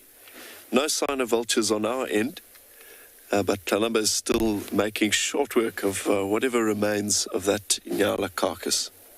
Not much, I can tell you that much. Yeah, she did drop a leg from this female Nyala. It looks like a front leg down into the fork below her. Much to the disappointment of the hyenas, it is still out of reach. But that's the way the cookie crumbles. I'm sure if the spotties are patient enough, eventually Tlalamba will drop something a bit more palatable.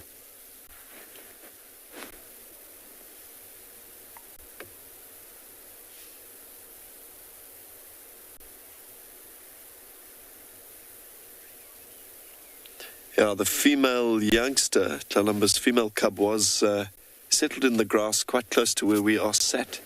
But she kind of lifted her body up, and one of the spotties went trotting in, sent her scurrying to the other side of the drainage line. She's all fine, but I don't think she's too keen to hang around with these two spotted hyenas around the base of the tree.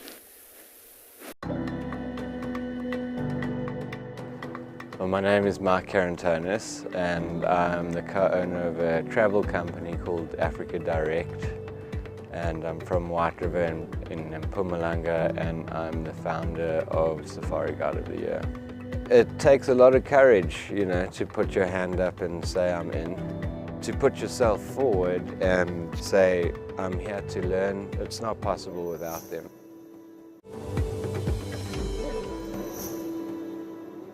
My name is Michelle Duplessi, and I'm the Managing Director of the Field Guides Association of Southern Africa. I'm one of the judges this year, and I'll be judging the game drive category, as well as hospitality, professionalism and storytelling. I really look forward to seeing everybody again this year, and obviously to meet the incredible contestants.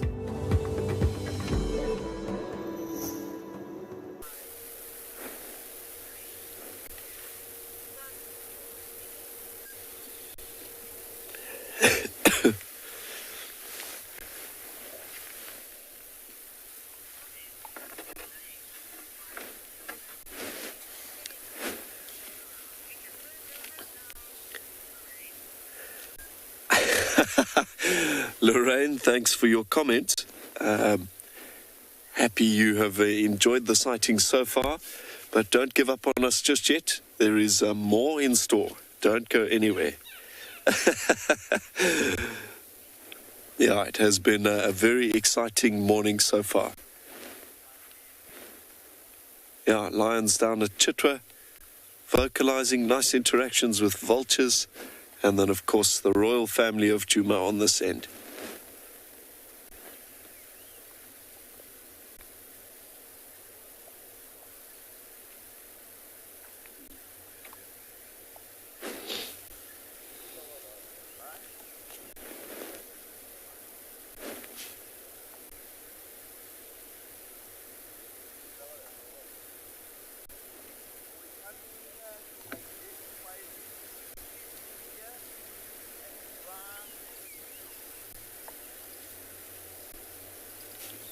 Amazing to hear the sounds of crunching bones now that the sighting has become a bit more quiet.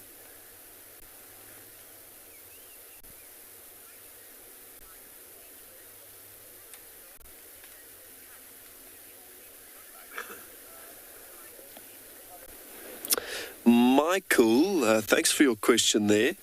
The last leopard that I spent a lot of time with raising cubs was a beautiful female in the western sector of the Sabi Sands, around the area of the Sand River. That was the Tlangisa female. I guess she would be our Tlalamba equivalent down that side. An excellent mother. Very, very tender with her cubs. A great provider. Very, very good at keeping them out of the way of the local lions, the local hyenas. I spent many, many, many happy hours viewing that incredible female.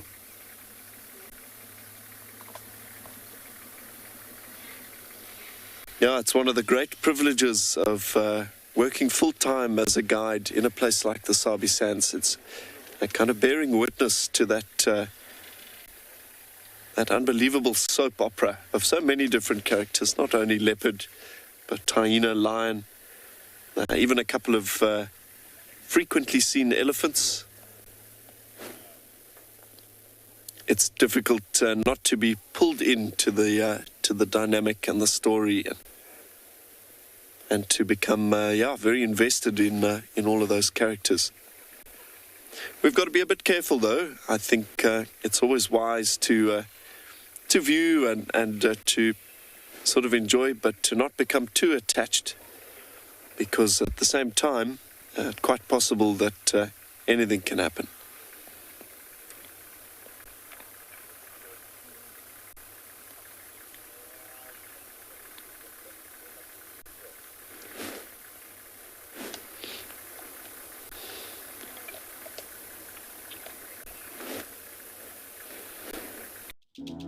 We know that there's nothing worse than just as your favorite leopard is about to catch his first meal in 3 days, you are on the edge of your seat and up pops an advert.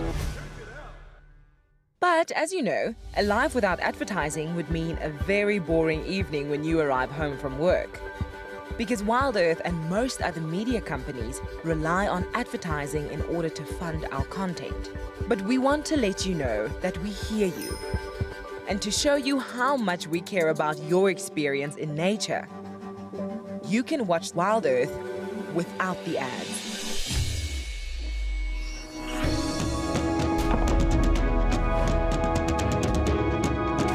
Sign up to be an explorer and watch the channel on the WildEarth website completely ad-free. Head over to our Explorer page to find out more. WildEarth Explorers, it's in your nature.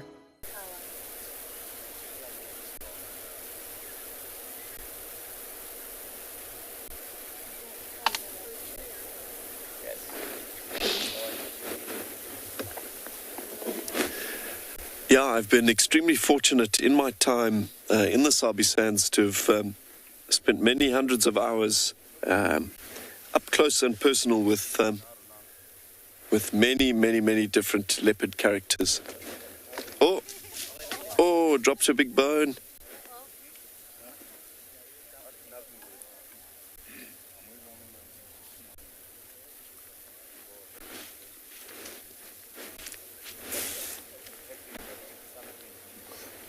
Spotty is out of there.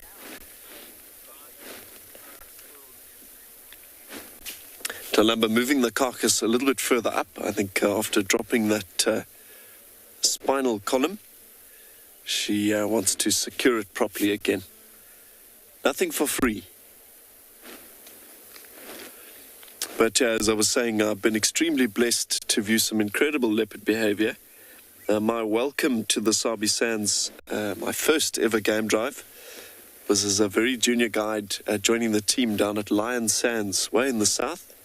First game drive out with my first set of guests. An hour into the drive, we had a local female down there by the name of Scotia ambush a little daker and kill it right in front of us. What a welcome. Can you believe it? I've been extremely fortunate.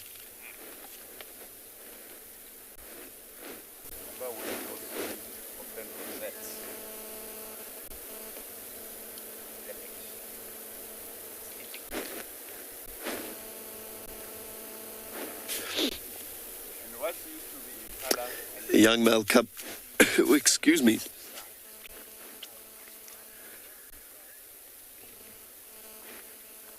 Anna-Marie, quite right. Not much more than bone and skin. But still seeing Talamba move that carcass, that young male cub's interest is renewed. His head up. Checking Mom out, wondering if she found another nice cut that he may be able to get a piece of. Greedy guts. But yeah, as you say, Anna-Marie, not much left at all. Yeah, thankfully, even with Mulwati coming in and stealing sort of the lion's share yesterday, there's still enough meat to go around. It looks like every member of this little family has managed to fill their bellies quite nicely.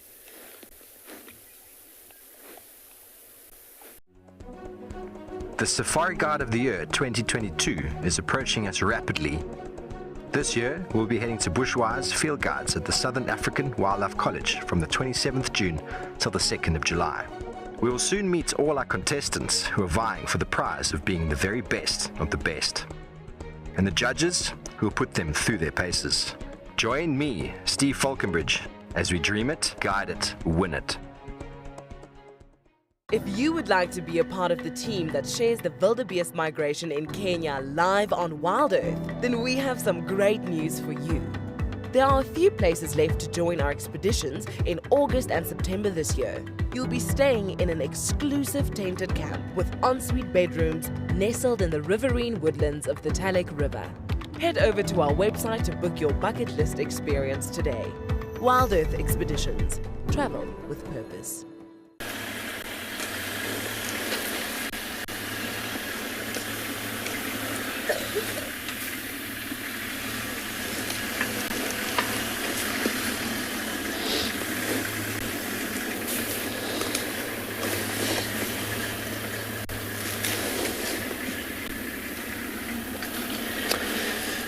Now, I think it might be time to check back in with James, who I believe has found one of my favourites, a big grey pachyderm.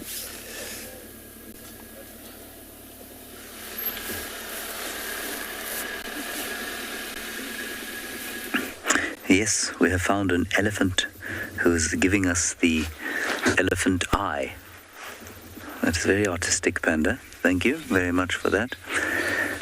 This elephant is eating the fruits of Balanites mogami, or the green thorn, or the torchwood. And the fruits taste like dried apricots, which are about to go bad. They are not delicious by any stretch of the imagination.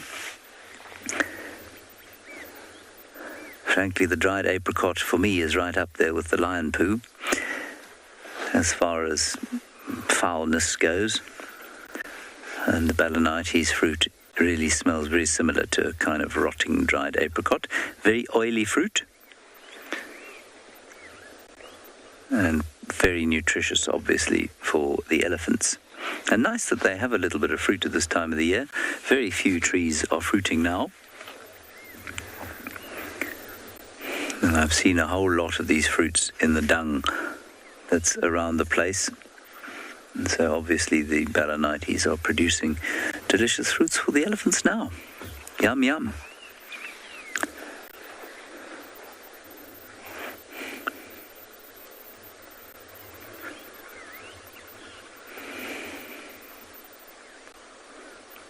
Lovely sounds all around.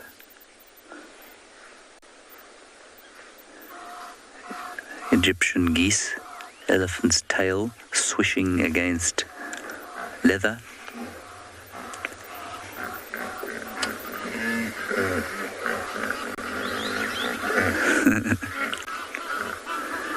Hippopotamos. Some white-faced whistling ducks in the distance. Crested francolins.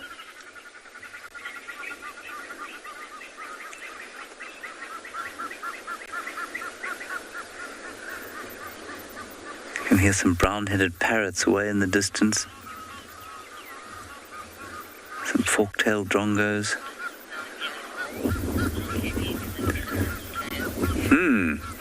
Hi, Lisa. You're 9 years old. You want to know how heavy an elephant's tail is? I don't really know. I'm looking at it now, and I'd say probably in the region of 5 kilograms.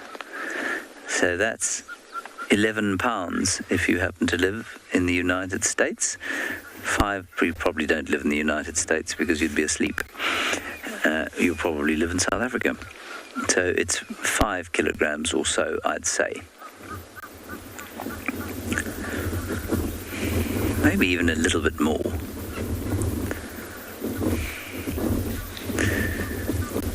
You're 9 years old now, so I'm guessing that you're probably approaching, 15 kilos? So about 3 of you. Or a third of you, should I say. 3 tails would go into you.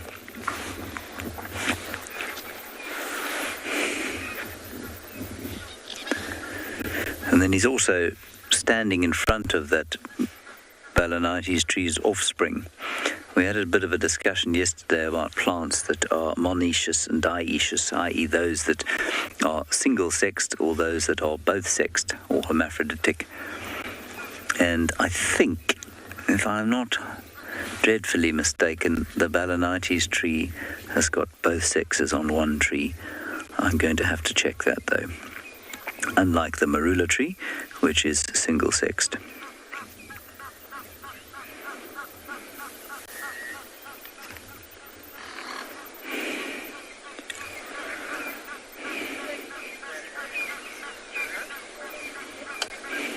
Here at WildEarth, we promised great monthly prizes for our explorers, and this month is no exception. If you join our club before the 10th of July, then you stand a chance to win a fabulous Safari Guide online course brought to you by Bushwise Field Guides. They specialize in accredited Safari Guide training with courses tailored for the African safari lodge industry. Sign up to be a WildEarth explorer today and don't miss out on this life-changing opportunity.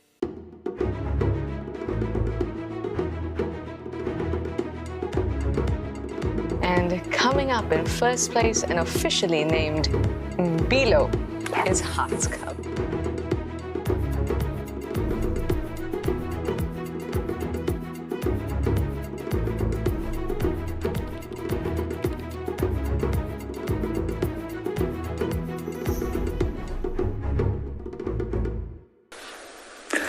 Not dioecious, monoecious. Monoecious means both sexes on one plant, as far as I remember. This elephant is now standing behind the junior Balanites. Come on, elephant. There you are. Be a TV star. You know you want to. Don't be coy. That's it. Well done.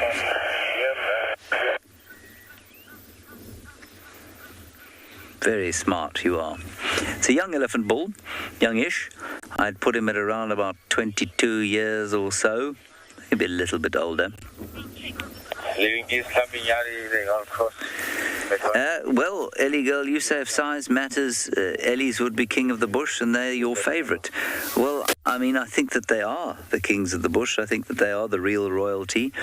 I think that the assertion that the lion is the king of the jungle is completely ridiculous, because if you've ever seen a lion and an elephant interact, the lions normally scatter with a great speed when the lions come around.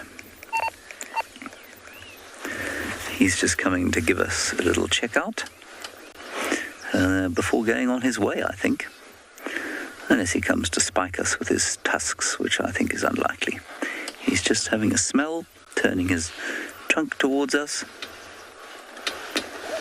And off he goes. Goodbye. Have a good day. Enjoy whatever it is that you're going to have for breakfast other than your Balanites. Perhaps you're going to the Elephant Coffee Bar down the road for catada. In fact, he's just gone to the torchwood tree just behind us. I'm going to just reverse slightly and we'll get another view. Oh, he's shaking it. He gave it a big shake, naturally, while we weren't looking.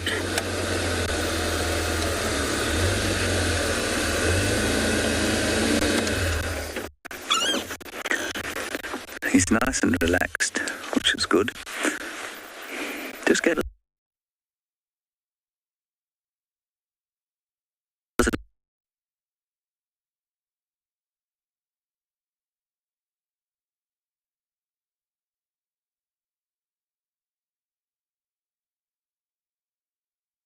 he was standing.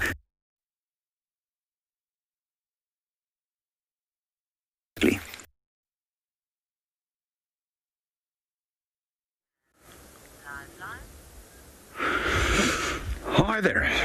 Finally, we are back.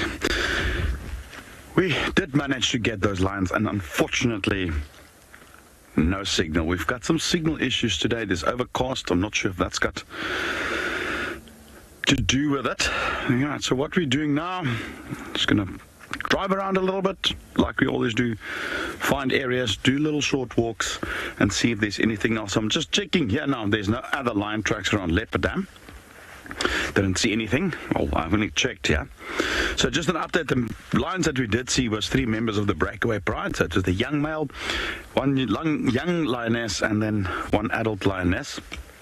And they were flat out sleeping anyway. Could hardly even see them. But fortunately, you did see some lions in Djuma. But it's not the same. I need my Pridelands lions. But what we're going to do is look for something else. I know there's also been reports of some buffalo just east of Pridelands, not yet on our property yet, but they are en route this way. So that could potentially be something for the afternoon or later this morning. We'll keep monitoring that. And then nothing else. It's one of those days. But that creates the opportunity for us to look for small things. Right.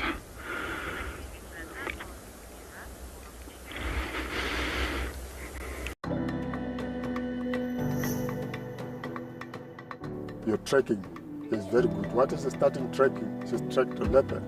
You walk a little bit, you stop. You starting checking. Keep your hands, your neck up.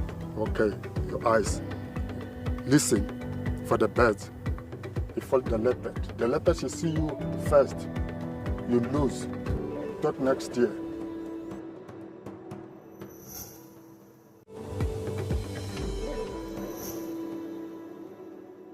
My name is Juan Pinto. I'm here for Safari Guide of the Year. I'm one of the judges. One of the categories in the competition is the walk, or the on-foot experience as you call it. And it's kind of the leveler. It's the experience that really, really is important for a guide to have, to be able to take people safely into the environment on a walk.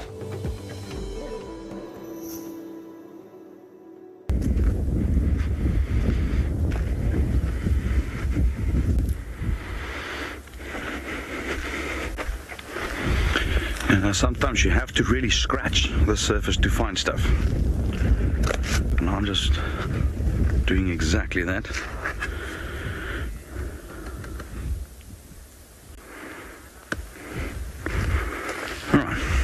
Let me branch out a bit further away from the dam. It's a cool day. Probably not going to be as many animals drinking, so maybe it's a good idea to move further away from the dam.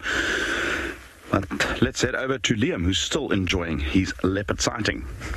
Back with those Pridelands lions there, Chris. We are still sat here with this incredible sighting of Tlalamba and her young male cub. High up in the canopy of this incredible tree. We've parked a nice distance away from the tree itself to try and give the young female the opportunity to join the sighting as well.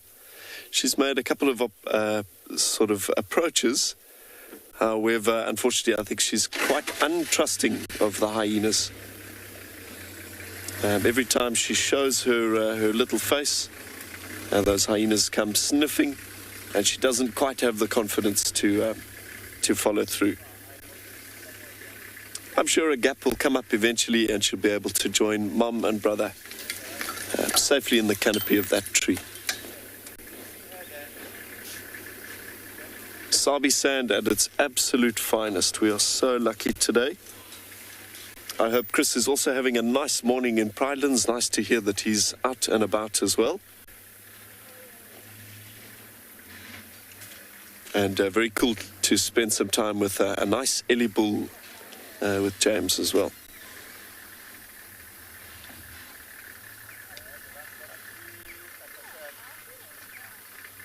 Yeah, the Sabi sand just defies belief. The entire Greater Kruger, actually.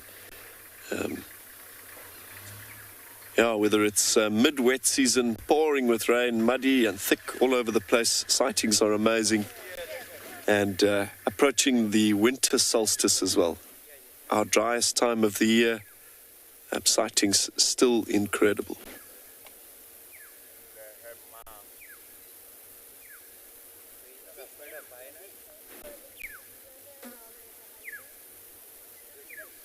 Yeah, I wish everybody at home the opportunity to have a safari in person at some stage.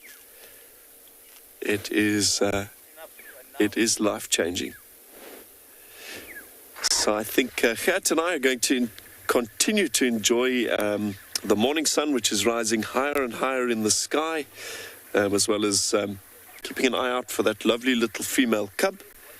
But let's head over to James to see what his pachyderm is up to.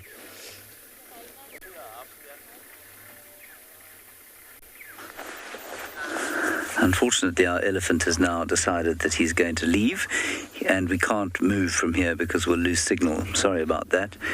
He enjoyed the fruits of another torchwood tree, and then he went to that termite mound and scratched his nether regions. I don't know what the termites thought about that, probably not a great deal. And now he's going off, probably to have a little rest in the shade or even a drink.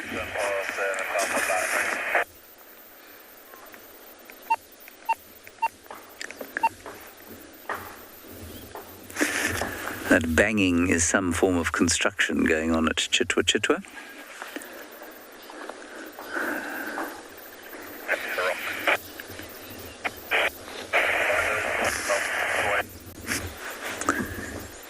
Yeah, he's just going to have a bit of a drink. He's obviously too full of delicious Balanites fruits. You see him shaking the tree there? He's found another Balanites tree. What I'm going to do while he does that, I'm just going to get out of the vehicle here.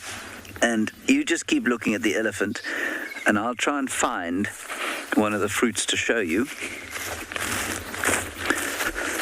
You might be able to hear in the background the sound of the broo-broo.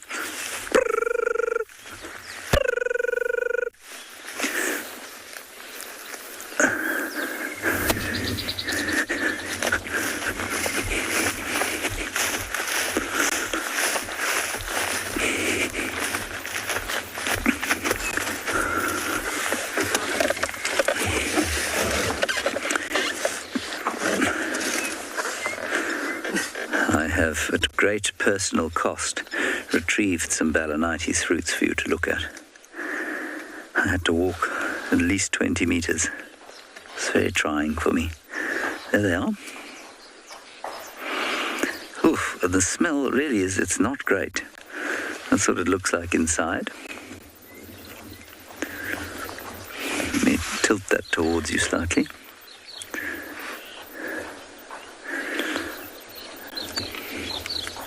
I thought maybe I was exaggerating the smell slightly, but I'm not. It's pretty foul.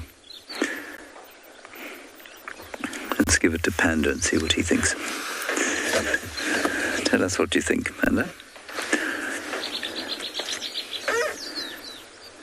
Can I eat it? You can taste it. I wouldn't eat it.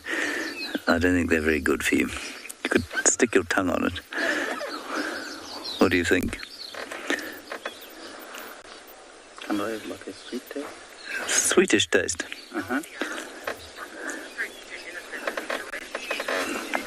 Not really good. Not really good, he says. Yeah, no, I don't think they're very good at all. I wouldn't bite into it.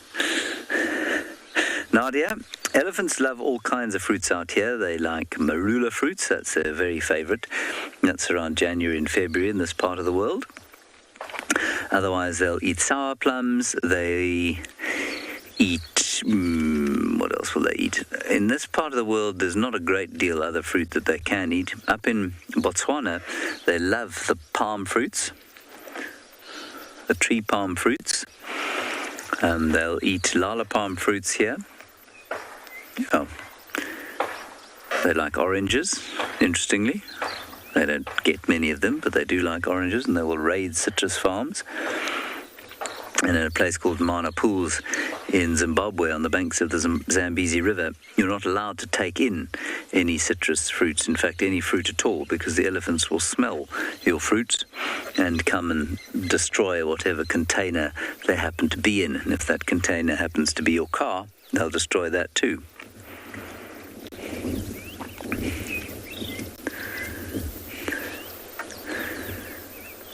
So just to let you know, at great personal risk to himself, Panda kindly tasted the fruit for you.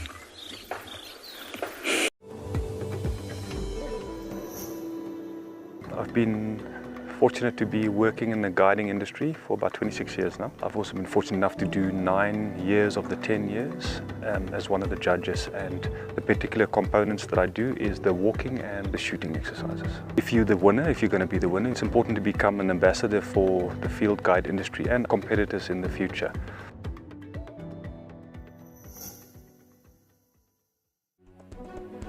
The Safari Guide of the Year 2022 is approaching us rapidly. This year, we'll be heading to Bushwise Field Guides at the Southern African Wildlife College from the 27th June till the 2nd of July. We will soon meet all our contestants who are vying for the prize of being the very best of the best, and the judges who will put them through their paces. Join me, Steve Falconbridge, as we dream it, guide it, win it. Righty, I think we've milked this sighting for as much as we can, and we're going to go back across to Liam, who's sitting with the leopards, and apparently there are some scavengers who have arrived to see what they can get.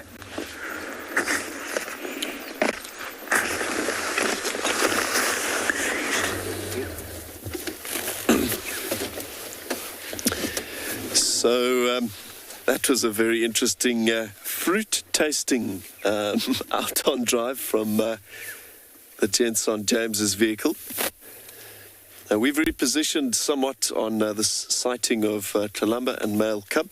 She did drop an awfully large hunk of meat off of this Nyala carcass, which the hyenas swooped in very briskly and disappeared off into the bush further north of us to consume. Yeah, slightly softer light now on this male cub.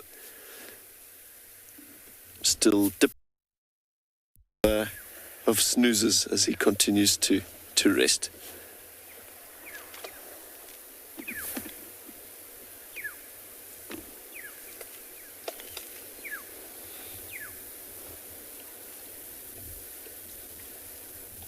Whiskers for days.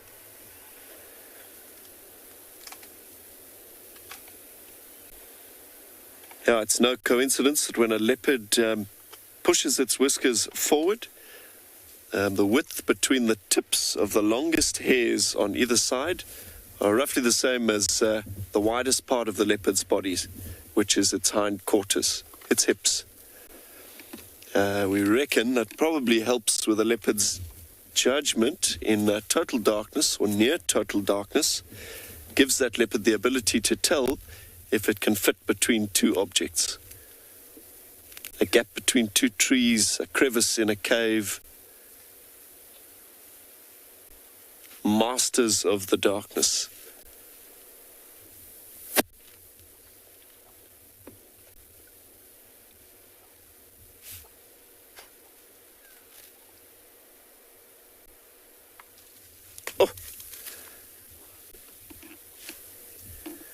If you would like to be a part of the team that shares the wildebeest migration in Kenya live on WildEarth, then we have some great news for you.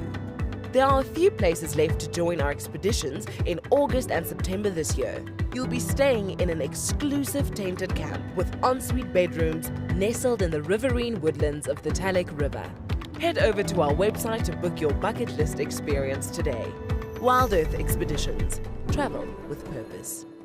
Here at WildEarth, we promised great monthly prizes for our explorers, and this month is no exception. If you join our club before the 10th of July, then you stand a chance to win a fabulous Safari Guide online course brought to you by Bushwise Field Guides. They specialize in accredited Safari Guide training with courses tailored for the African safari lodge industry. Sign up to be a WildEarth explorer today and don't miss out on this life-changing opportunity.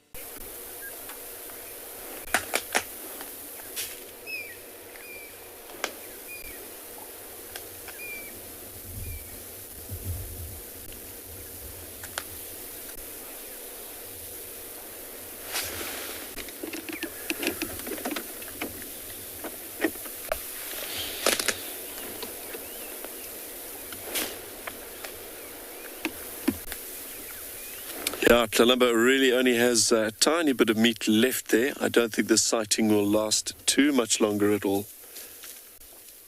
I think from here, the next pursuit will be a drink and a deep sleep.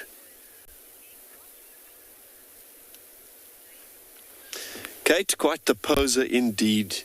He knows he's good looking.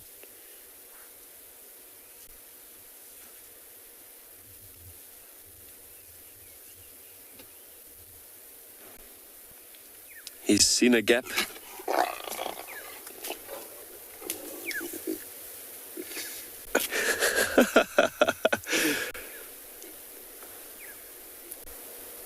Quite viciously taking the remains of that nyala away from his mum, already turning into a seriously dominant little character.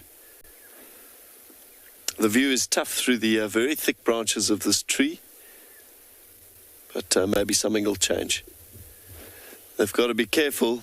One slip here and they will drop that carcass straight into the jaws of the hyenas below.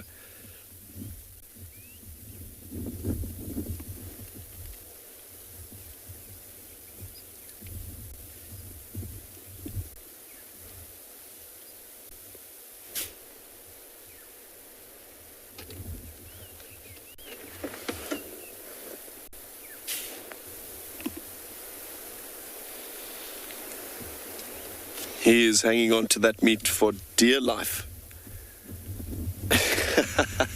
Incredible that he's got any appetite at all with such a full belly. But again, he's not quite sure when his next meal will come. He's got to capitalize on what he's got in front of him. Tlalamba licking that nyala's hide.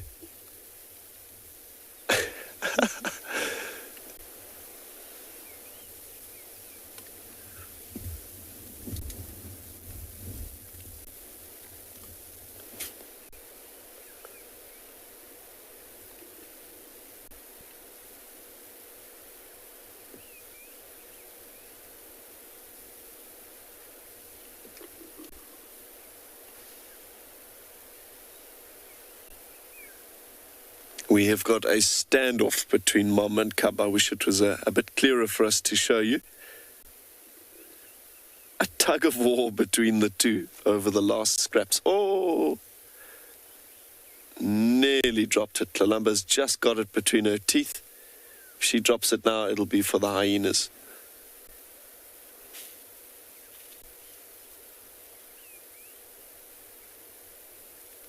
Not that there's much left to defend, as I say. Just basically a long piece of skin and one leg with a hoof.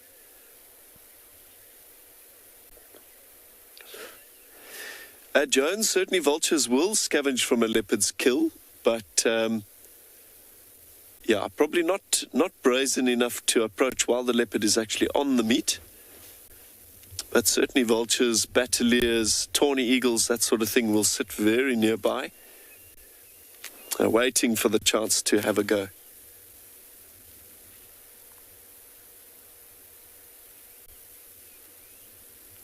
Yeah, scavenging birds can be a bit of a problem for a leopard having stashed something like an impala or a nyala in the canopy of a tree. Vultures start to orbit overhead, often luring things like lions in, alerting them to the presence of a lesser carnivore. You may well then have lions trying to climb a tree to take a carcass from a leopard. Not something that the leopard wants at all, understandably.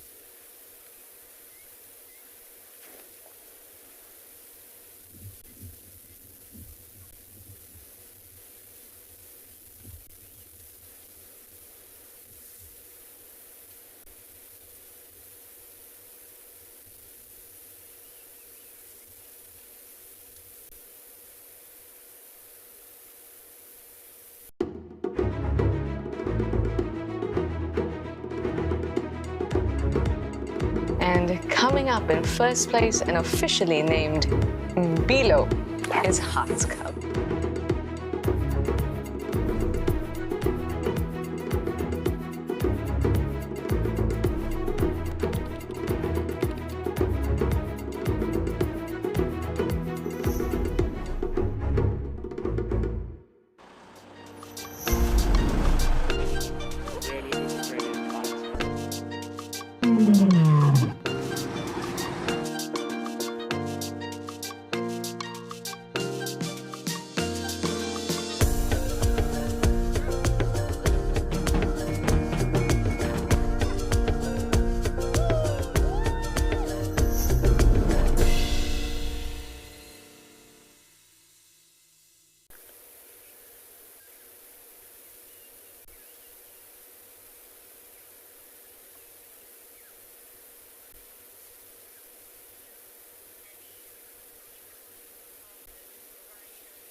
Annie, thanks very much for your question.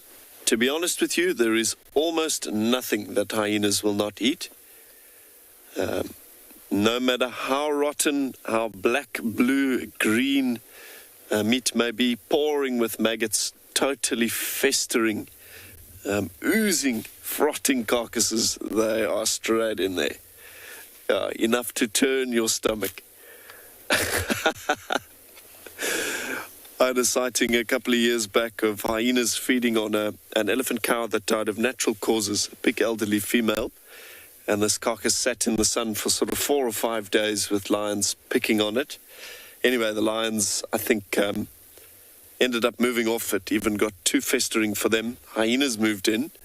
We were viewing from about 100 meters away, upwind.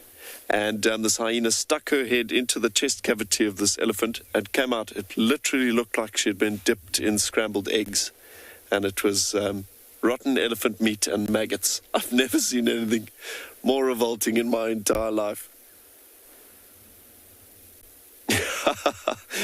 Stomachs made of cast iron.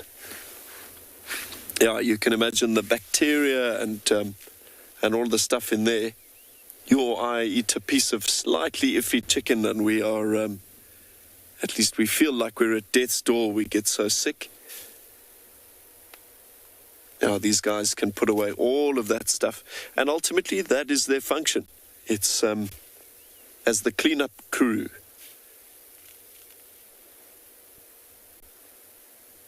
Keeping the ecosystem, whoa, bonus. She dropped that Nyala leg. Nyala drumstick, and that hyena has cashed in. Keeping the ecosystem clean. That's his job. And that ultimately is why we see so few bones scattered across the bush. It's only the really big stuff, big bones from giraffes, a big old skull from something like a buffalo you may come across. But the vast majority of the ones that are small enough to carry away, hyenas will chew up and eat.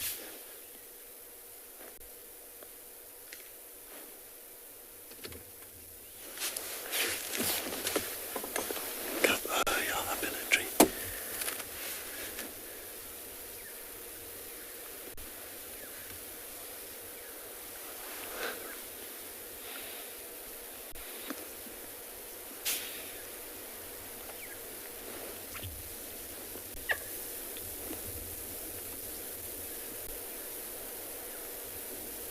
There is much squabbling amongst these hyenas. I don't think there is much to go around, just a few meager scraps. As tasty as I'm sure those bones are for them.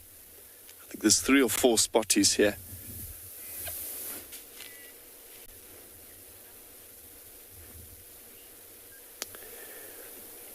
So I think now let's check in with Chris over on Pridelands, who's got something up in a tree that's caught his attention.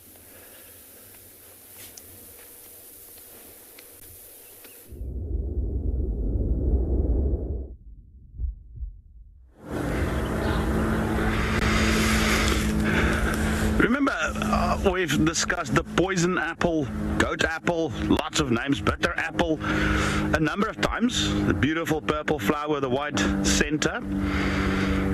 And remember I said a while back that they are related to tomatoes.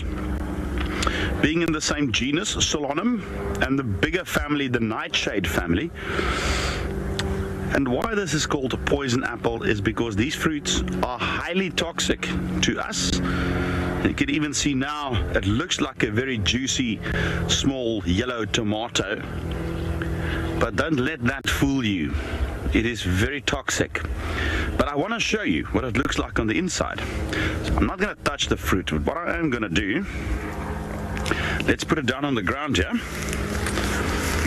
I found a nice hole so I can sit right there. Okay, let's cut this open. So don't touch the fruit. It's going to get a little stick to hold it down. And we're going to take a look at what it looks like on the inside. Let's just do that. There we go. Look at that. Now tell me that it It even smells like a tomato. Goodness. Okay, so I'm not going to touch this. I am going to wash this later. But look at that. Look at that. Let me get a nice angle for you there. There we go. Just like a tomato. It's because it is a close relative of tomatoes. This is just not edible. Now I want to think of big, nice yellow fruit like this, people or animals will eat it. But even here you can see all those fruits remain and very few things actually eat it. In fact, I'm going to take a smell of this. It smells just like a tomato. Almost identical. Almost like an overripe tomato.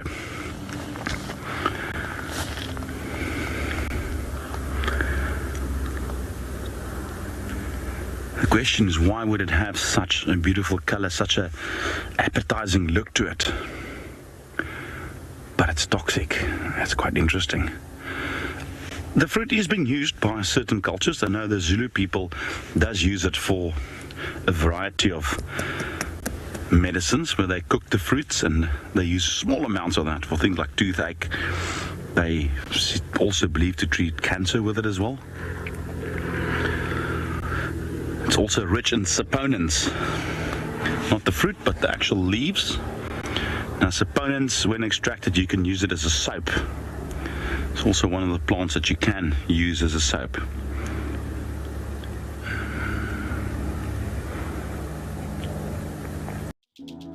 We know that there's nothing worse than just as your favorite leopard is about to catch his first meal in 3 days, you are on the edge of your seat and up pops an advert. But we want to let you know that we hear you. You can watch WildEarth without the ads. Sign up to be an explorer and watch the channel on the WildEarth website completely ad-free. Head over to our Explorer page to find out more.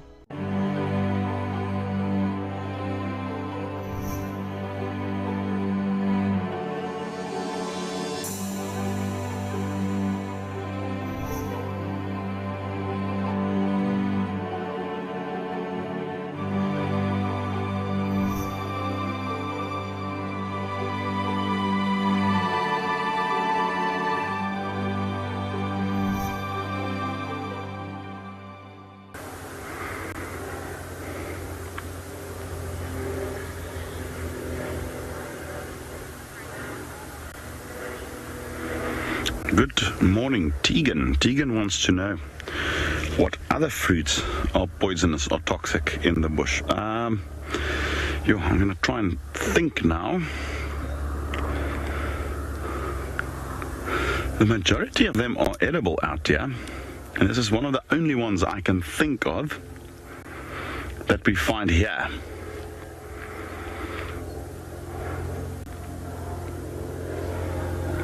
This is definitely one that you don't want to eat.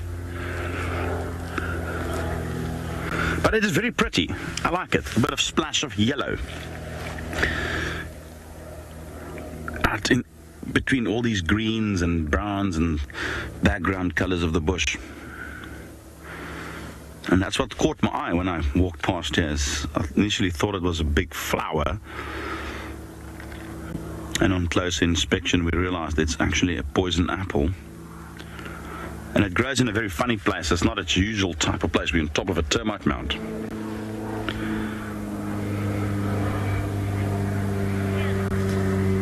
Right, let's go back to Liam. Seems like the leopards are holding on to their carcass for dear life.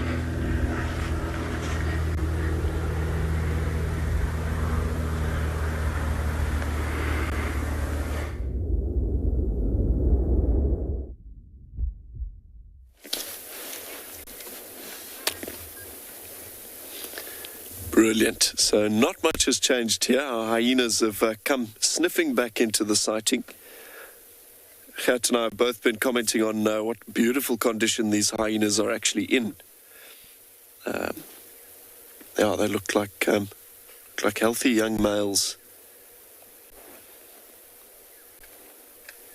Yeah, as we pulled into the sighting, one of them approached me. Obviously, we don't have a door here on Wendy or Rusty. And he came sniffing right up to my leg, a little bit too close for comfort. Yeah, his head looks big over there. It looks really big when it's right next to your ankle.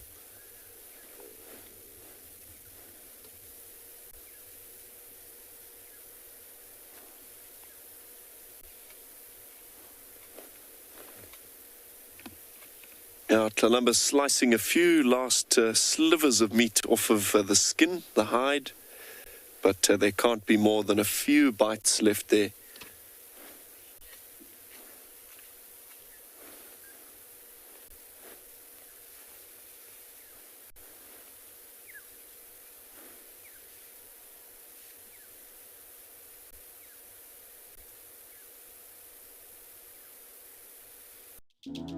We know that there's nothing worse than just as your favorite leopard is about to catch his first meal in 3 days, you are on the edge of your seat and up pops an advert.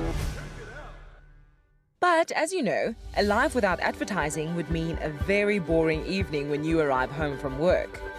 Because WildEarth and most other media companies rely on advertising in order to fund our content. But we want to let you know that we hear you.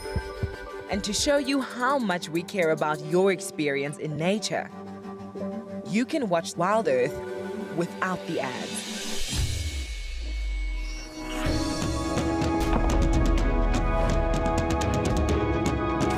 Sign up to be an explorer and watch the channel on the WildEarth website completely ad-free. Head over to our Explorer page to find out more. WildEarth Explorers, it's in your nature.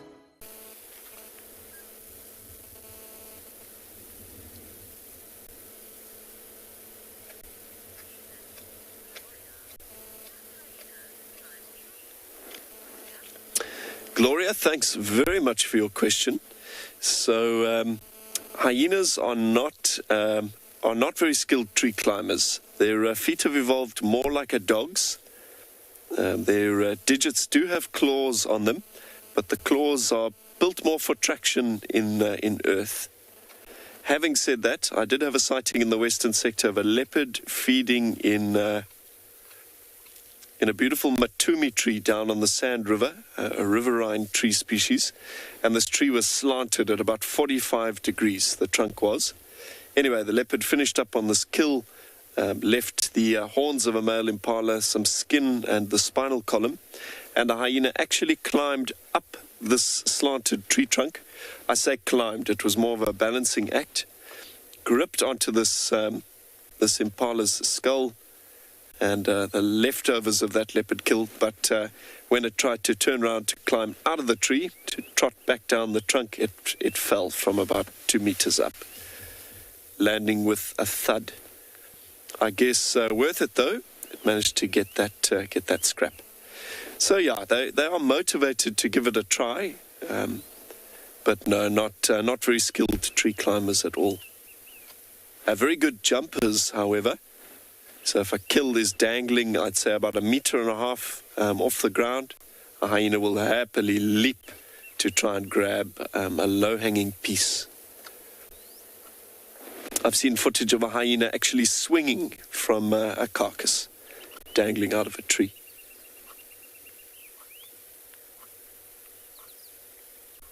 Yeah, it can be a bit tough for the old spotty, because obviously if the leopard is on the carcass, the hyenas will wait below, and occasionally chunks are dropped.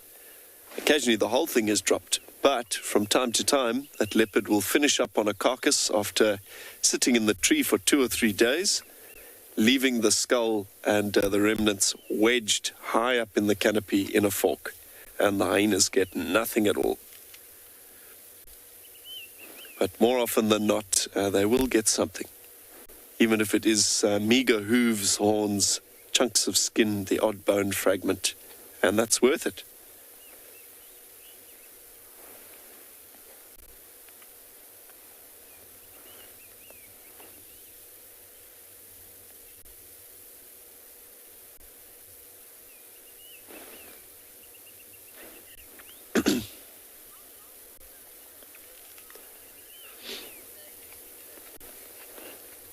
Oh, Betty, for days and days on end.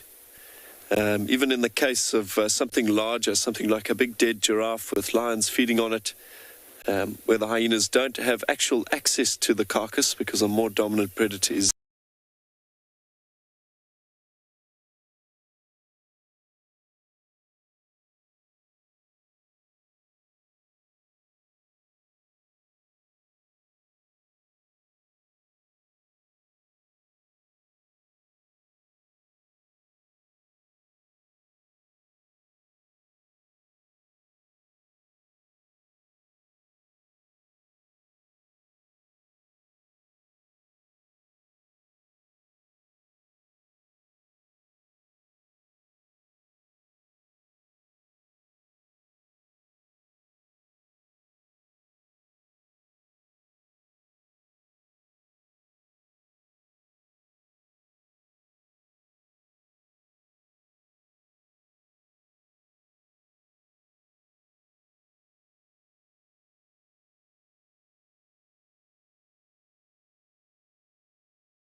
with a slew of potential dangers lurking.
Nikita, thanks very much for your comment there. How incredible is this? Tlalamba starting to dismount from this tree, hissing her disgust at this this hyena below.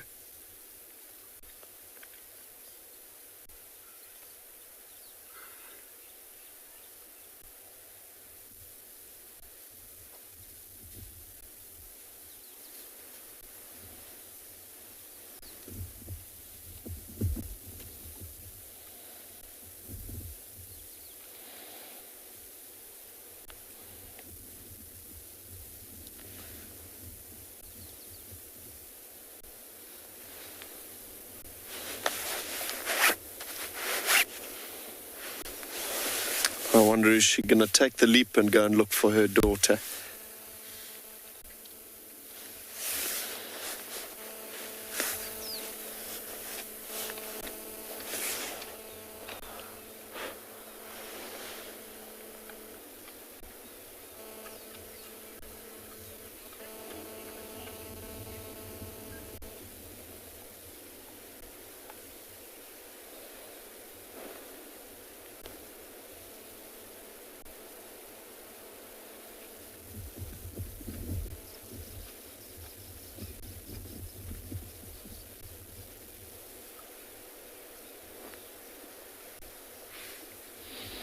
Yeah, I think it might be time for Tlalamba to go and find a place to slake her thirst and have a drink, as is often the case with a predator in such a state, with such a full belly.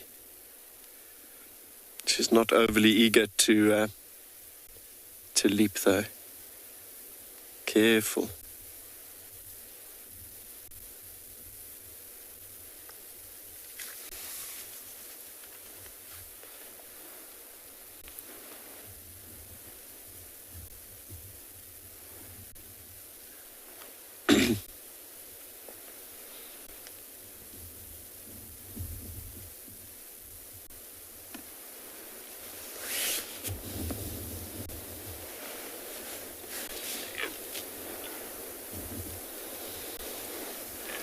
Tlalamba calling to the cubs, saying it's time to go.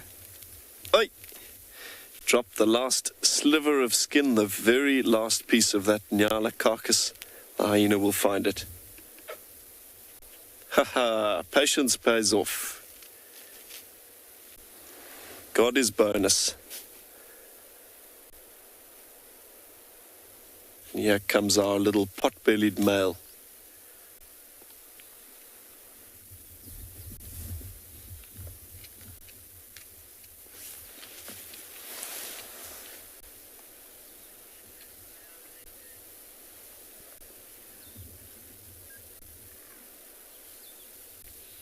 You can hear Mom vocalizing. She's eager for both of these cubs to get on a bit of a move now.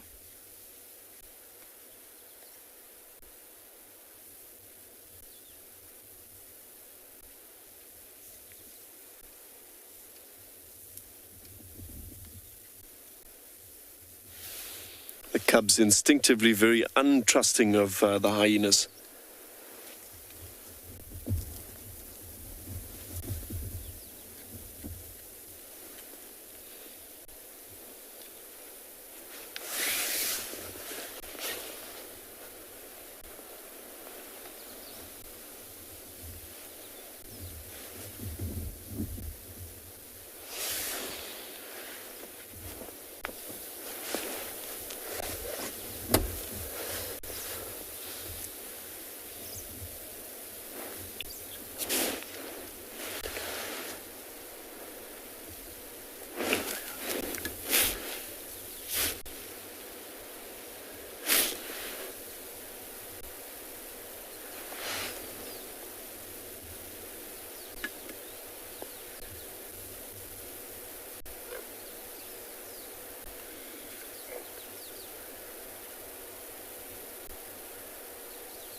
Thanks for your comment there, Lisa. I think with the hyenas giving them a little more room, our male will take his chance. Just needs a bit more space. And the little female has arrived as well behind the vehicle, a bit obscured from view for the moment. I'm sure she will join her brother, and the two of them will catch up with Tlalamba.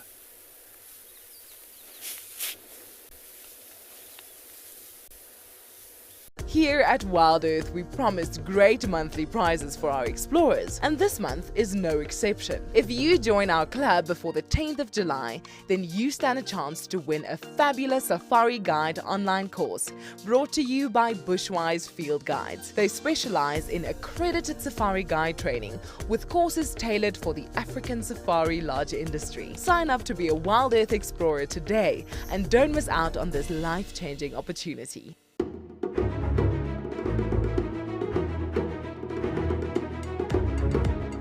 And coming up in first place and officially named Bilo is Hart's Cub.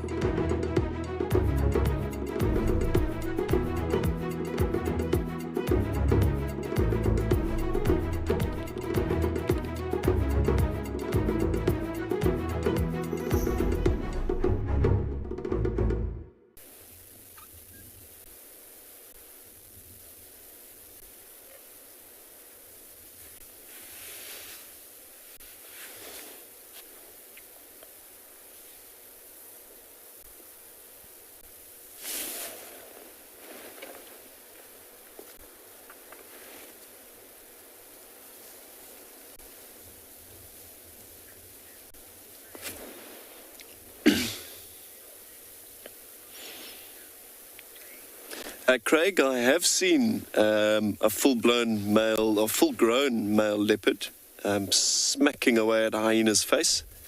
I observed that with the Ravenscourt male in the western sector. So yeah, they can be very bold, but again, it's a risk. I'm just going to pull back for a second. The young female is perched quite beautifully on a fallen over bush willow tree. She's off, okay. Yeah, so male has left to join Tlalamba.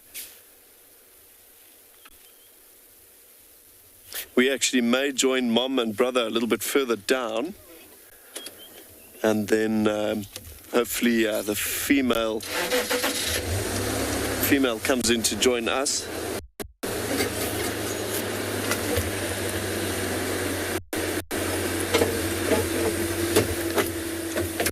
So I think let's pop over to James, who's taking a look at some of the finer details out in the bush with some flowers.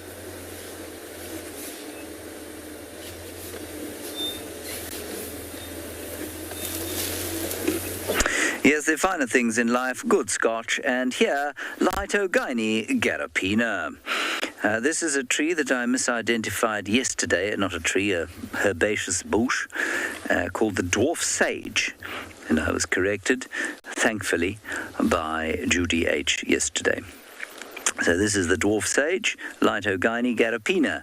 And as many of you will know, I need to repeat these things in order to remember them. Lithogyne garapina. Lithogyne garapina. It's got a delicious smell. Smells like sage mixed with a bit of lavender, I think. And it has a very pretty purple flower that is now going the way of all flowers at this time of the year. Lithogyne garapina. Then I'm going to ask Panda to come up to where I am pointing with my grass pointer, stick pointer thing. Can you see that? This is, of course, the flower that never stops giving, Waltheria Indica. And I say it never stops giving because it is one of the very last herbaceous plants to succumb to the dry season. And so when you're on a bushwalk, as the dry season takes hold, this plant often has little bits of interesting insect life on it, and come the summertime, there are always interesting bits of insect life on it. Caterpillars, acria caterpillars like it very much, flower mantids, and crab spiders, and all sorts of other colourful and interesting invertebrates enjoy Waltheria Indica. And that is all I have to say about this particular sighting. I think we shall move on towards the northern side of the reserve and then make our way slowly down towards the central parts of the reserve, where a fried egg or perhaps a sausage is waiting to sustain us on our long and arduous journey here in the wilderness. We protect and reconnect nature across southern Africa.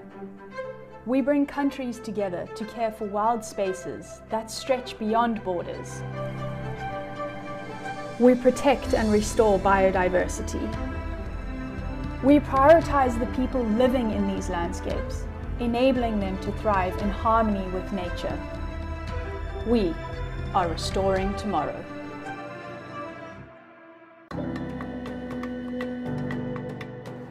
Well, my name is Mark Carantonis, and I'm the co-owner of a travel company called Africa Direct, and I'm from White River in Mpumalanga, and I'm the founder of Safari Guide of the Year.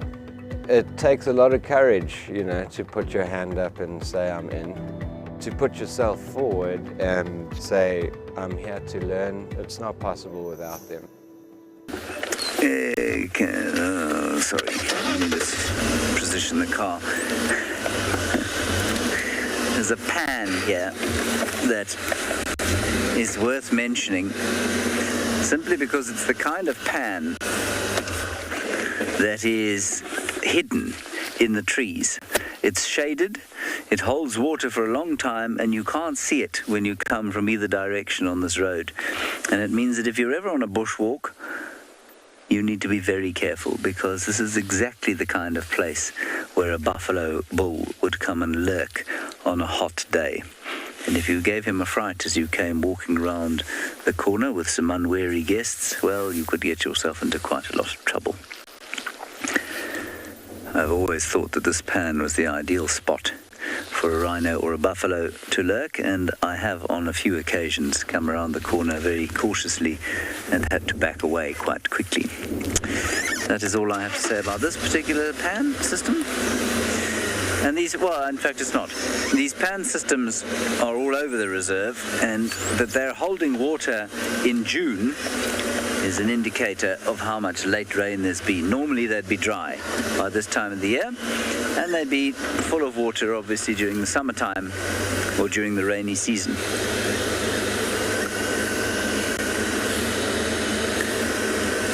Areas where there's quite a lot of clay in the soil, and so they hold the water quite nicely.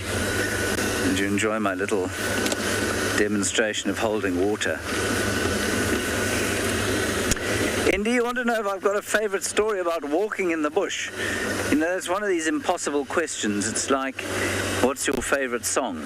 And it really does depend on your mood.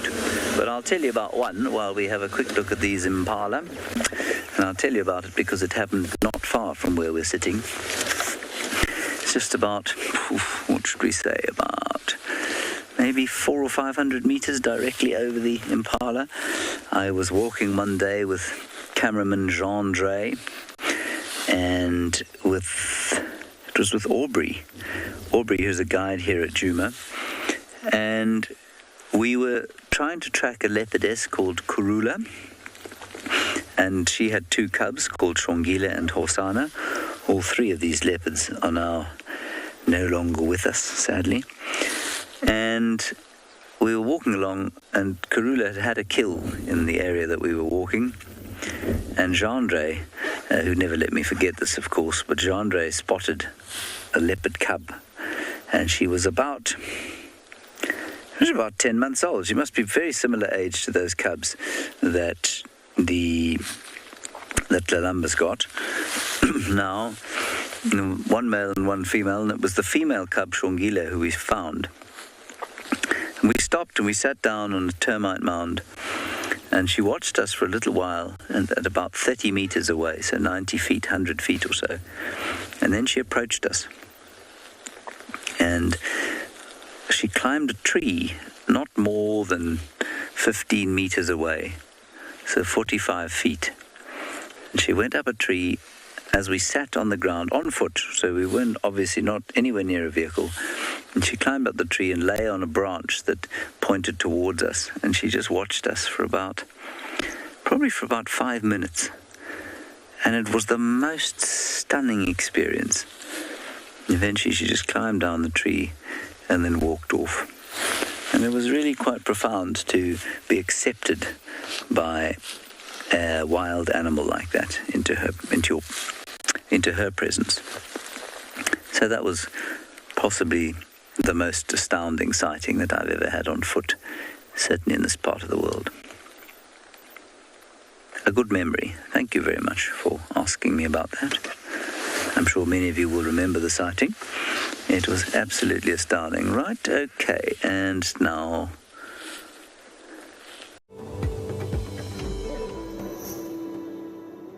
My name's Michelle Duplessi, and I'm the Managing Director of the Field Guides Association of Southern Africa. I'm one of the judges this year, and I'll be judging the game drive category, as well as hospitality, professionalism, and storytelling. I really look forward to seeing everybody again this year, and obviously to meet the incredible contestants.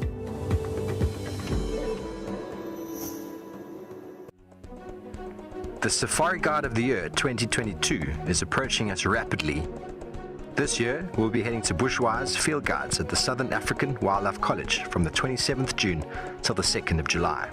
We will soon meet all our contestants who are vying for the prize of being the very best of the best, and the judges who will put them through their paces.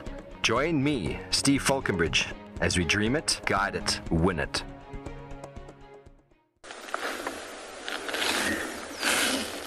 Looks like all is calm and safe. Let us continue along our merry way. Vanessa, what I'm looking forward to seeing in Namibia is landscapes. It's just the most beautiful landscapes you can imagine.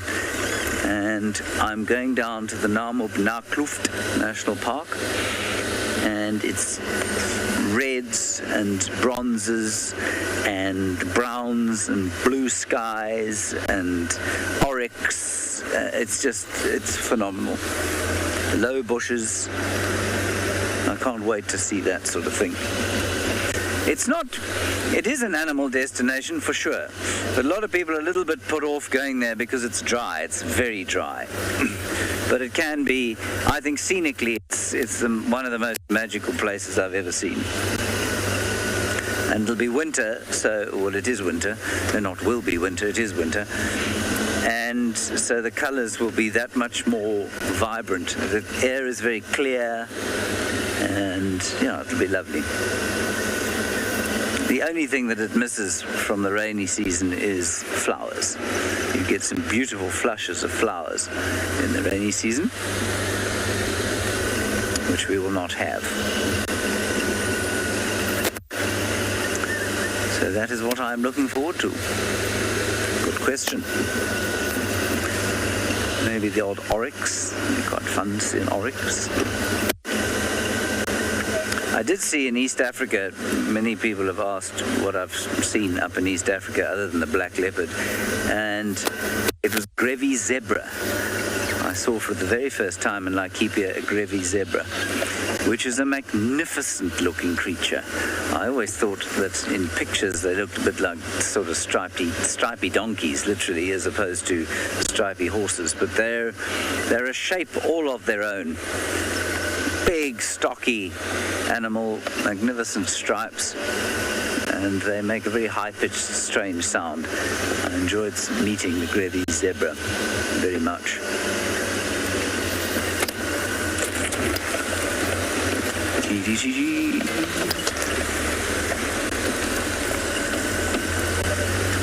If you would like to be a part of the team that shares the wildebeest migration in Kenya live on WildEarth, then we have some great news for you.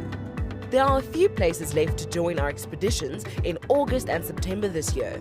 You'll be staying in an exclusive tented camp with ensuite bedrooms nestled in the riverine woodlands of the Talek River. Head over to our website to book your bucket list experience today. WildEarth Expeditions. Travel with purpose.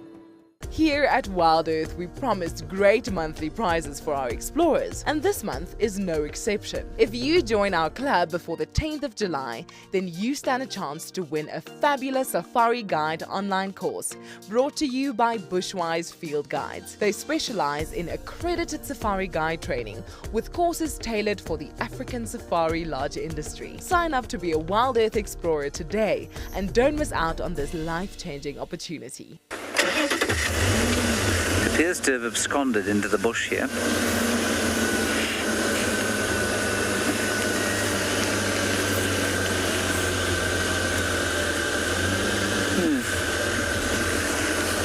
Extremely odd. Double-banded sandgrass wearing a fur coat. I didn't know that was possible. Heidi, you say my stories bring back such fond memories. Yes, very fond memories for me too.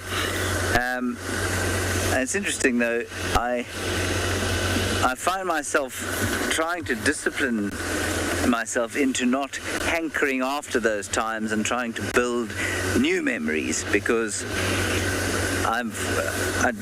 every so often I give the odd talk, and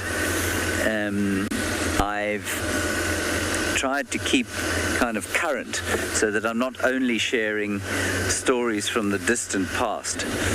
And one of the talks I've had to write fairly recently has included that Shongile sighting, which I haven't done before, which is quite fun. But I think it's important that I try and keep creating new memories out here in the bush so that I have a very large repository of them.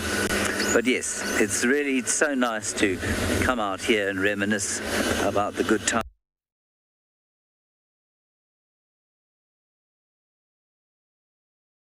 Especially on foot, those are the experiences that make you feel the most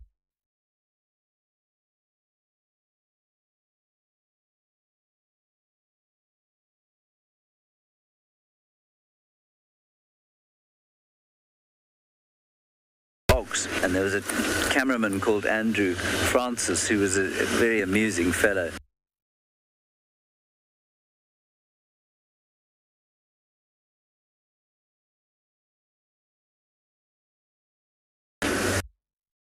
Or trying to get out onto the road in front of Scott on this road right here. And we were on the road coming the other way on foot, and the dogs were coming down, straight down the road towards us, and Andrew said, "What do we do now?" And I said, "Let's just sit down on the ground here and stay still." We sat down on the ground, and we just waited. And Scott stopped his vehicle so that he could film the dogs and us, and we just waited on the side of the road, and the dogs came up to us. The adults kind of looked at us and carried on. They ignored us almost completely, and the 4 or 5 yearlings that there were in the sighting came trotting up, and within 1.5 meters, maybe 2 meters, they stopped and they smelt and they looked, and they did that little kind of alarm bark, and they looked and they sniffed, and then they moved off again. And it was the most wonderful experience. I couldn't stop grinning, and Andrew couldn't believe that this had happened. It was it just leaves you very leaves you feeling very in touch with nature and very connected to the earth, which I always think that is the whole point of being out on foot. It's the whole point of being out here in the wild at all, to reconnect with an ancient part of us that we seem to have forgotten so readily. I see the great Liam pulling out in front of us, and you can see the car listing quite heavily to port as it tries to bear the mass of Gerrit, who is not a small man. All right, everybody, that's going to be it for this show. We'll see you this afternoon at 14:30. Until then, thank you very much for your questions and for your comments. It's been wonderful taking you on this little jaunt, and we'll see you a little bit later. Stay safe. Bye-bye.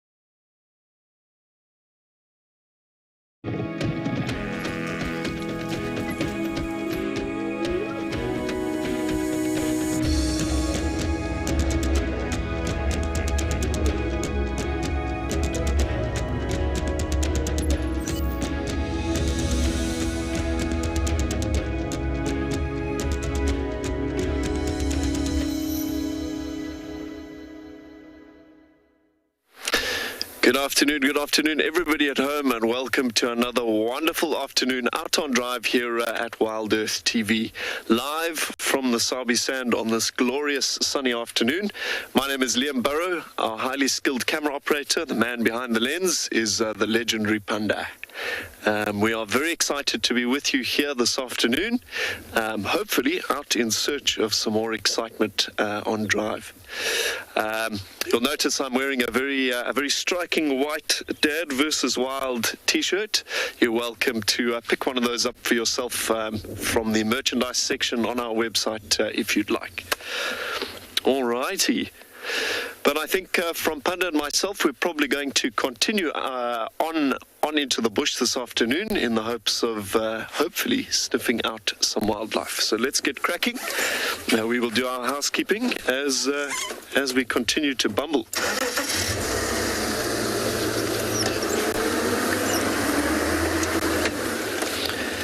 So we like to keep these drives as interactive as possible. To be great for you to submit your questions to us as we go. Please feel free to send them to us under the hashtag WildEarth on Twitter. You are more than welcome to send them to us as well directly especially if you are under the age of 18 at kidsquestions@wildearth.tv. So that's kidsquestions@wildearth.tv. We look forward to hearing from you. And as I say, let's make these drives as interactive as possible. us the human factor that we are craving out on these drives.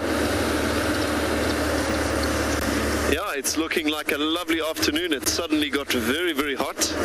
I think we're approaching almost 30 degrees, but I don't know, it's looking pretty cloudy. That may not last.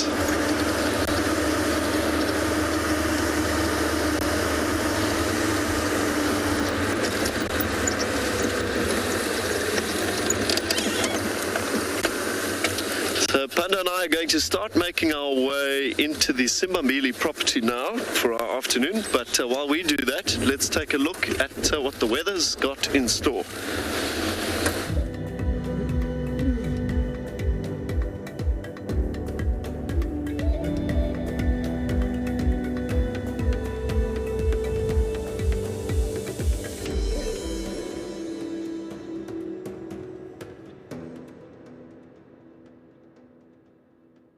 Welcome to 22 degrees in the Lowveld of South Africa. Some 400 meters above sea level we find ourselves.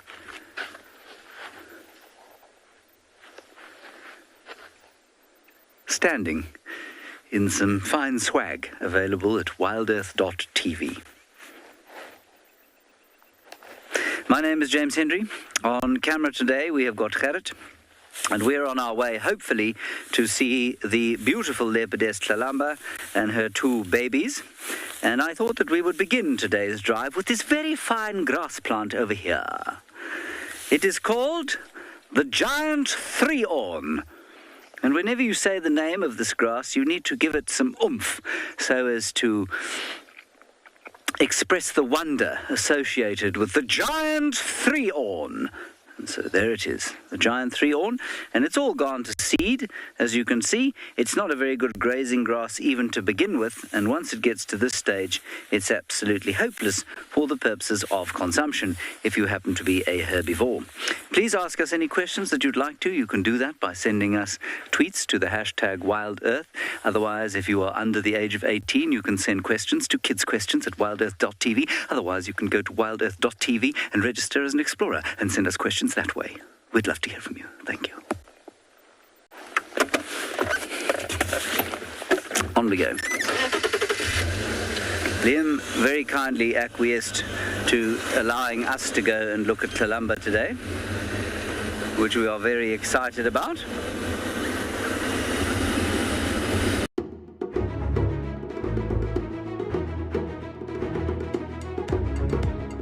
And coming up in first place and officially named Mbilo is Heart's Cub.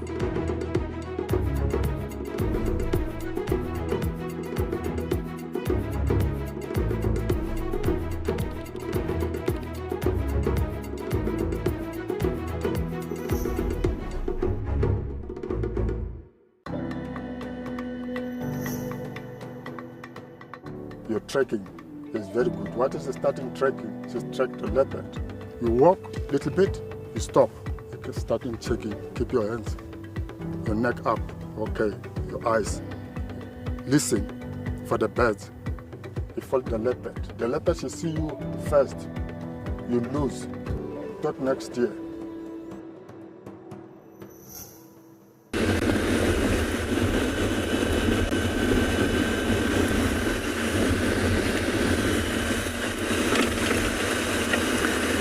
We may lose signal as we go down through this dip, but I will keep you posted. If we disappear, we will return shortly.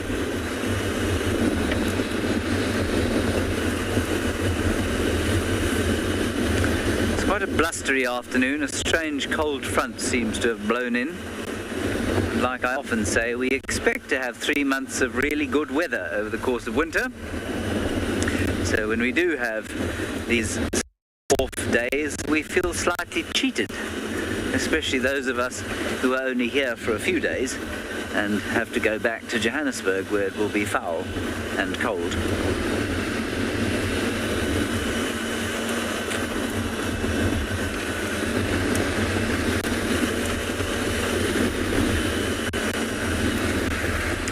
I'm going to do one more grass segment. I hope you don't mind.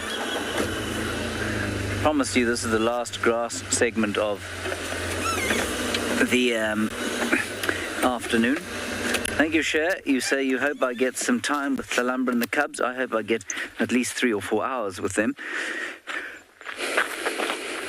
I'll be dramatic about this one as well. Behold, Heteropogon contortus, speargrass.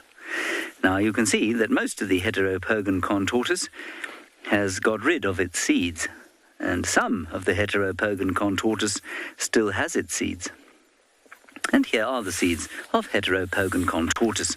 Now, I have showed many of you this before. I have no doubt many other guides have showed you this before. But Heteropogon contortus is a very clever grass. And over there is the seed of Heteropogon contortus. And the rest is an awn. And this awn is mighty smart.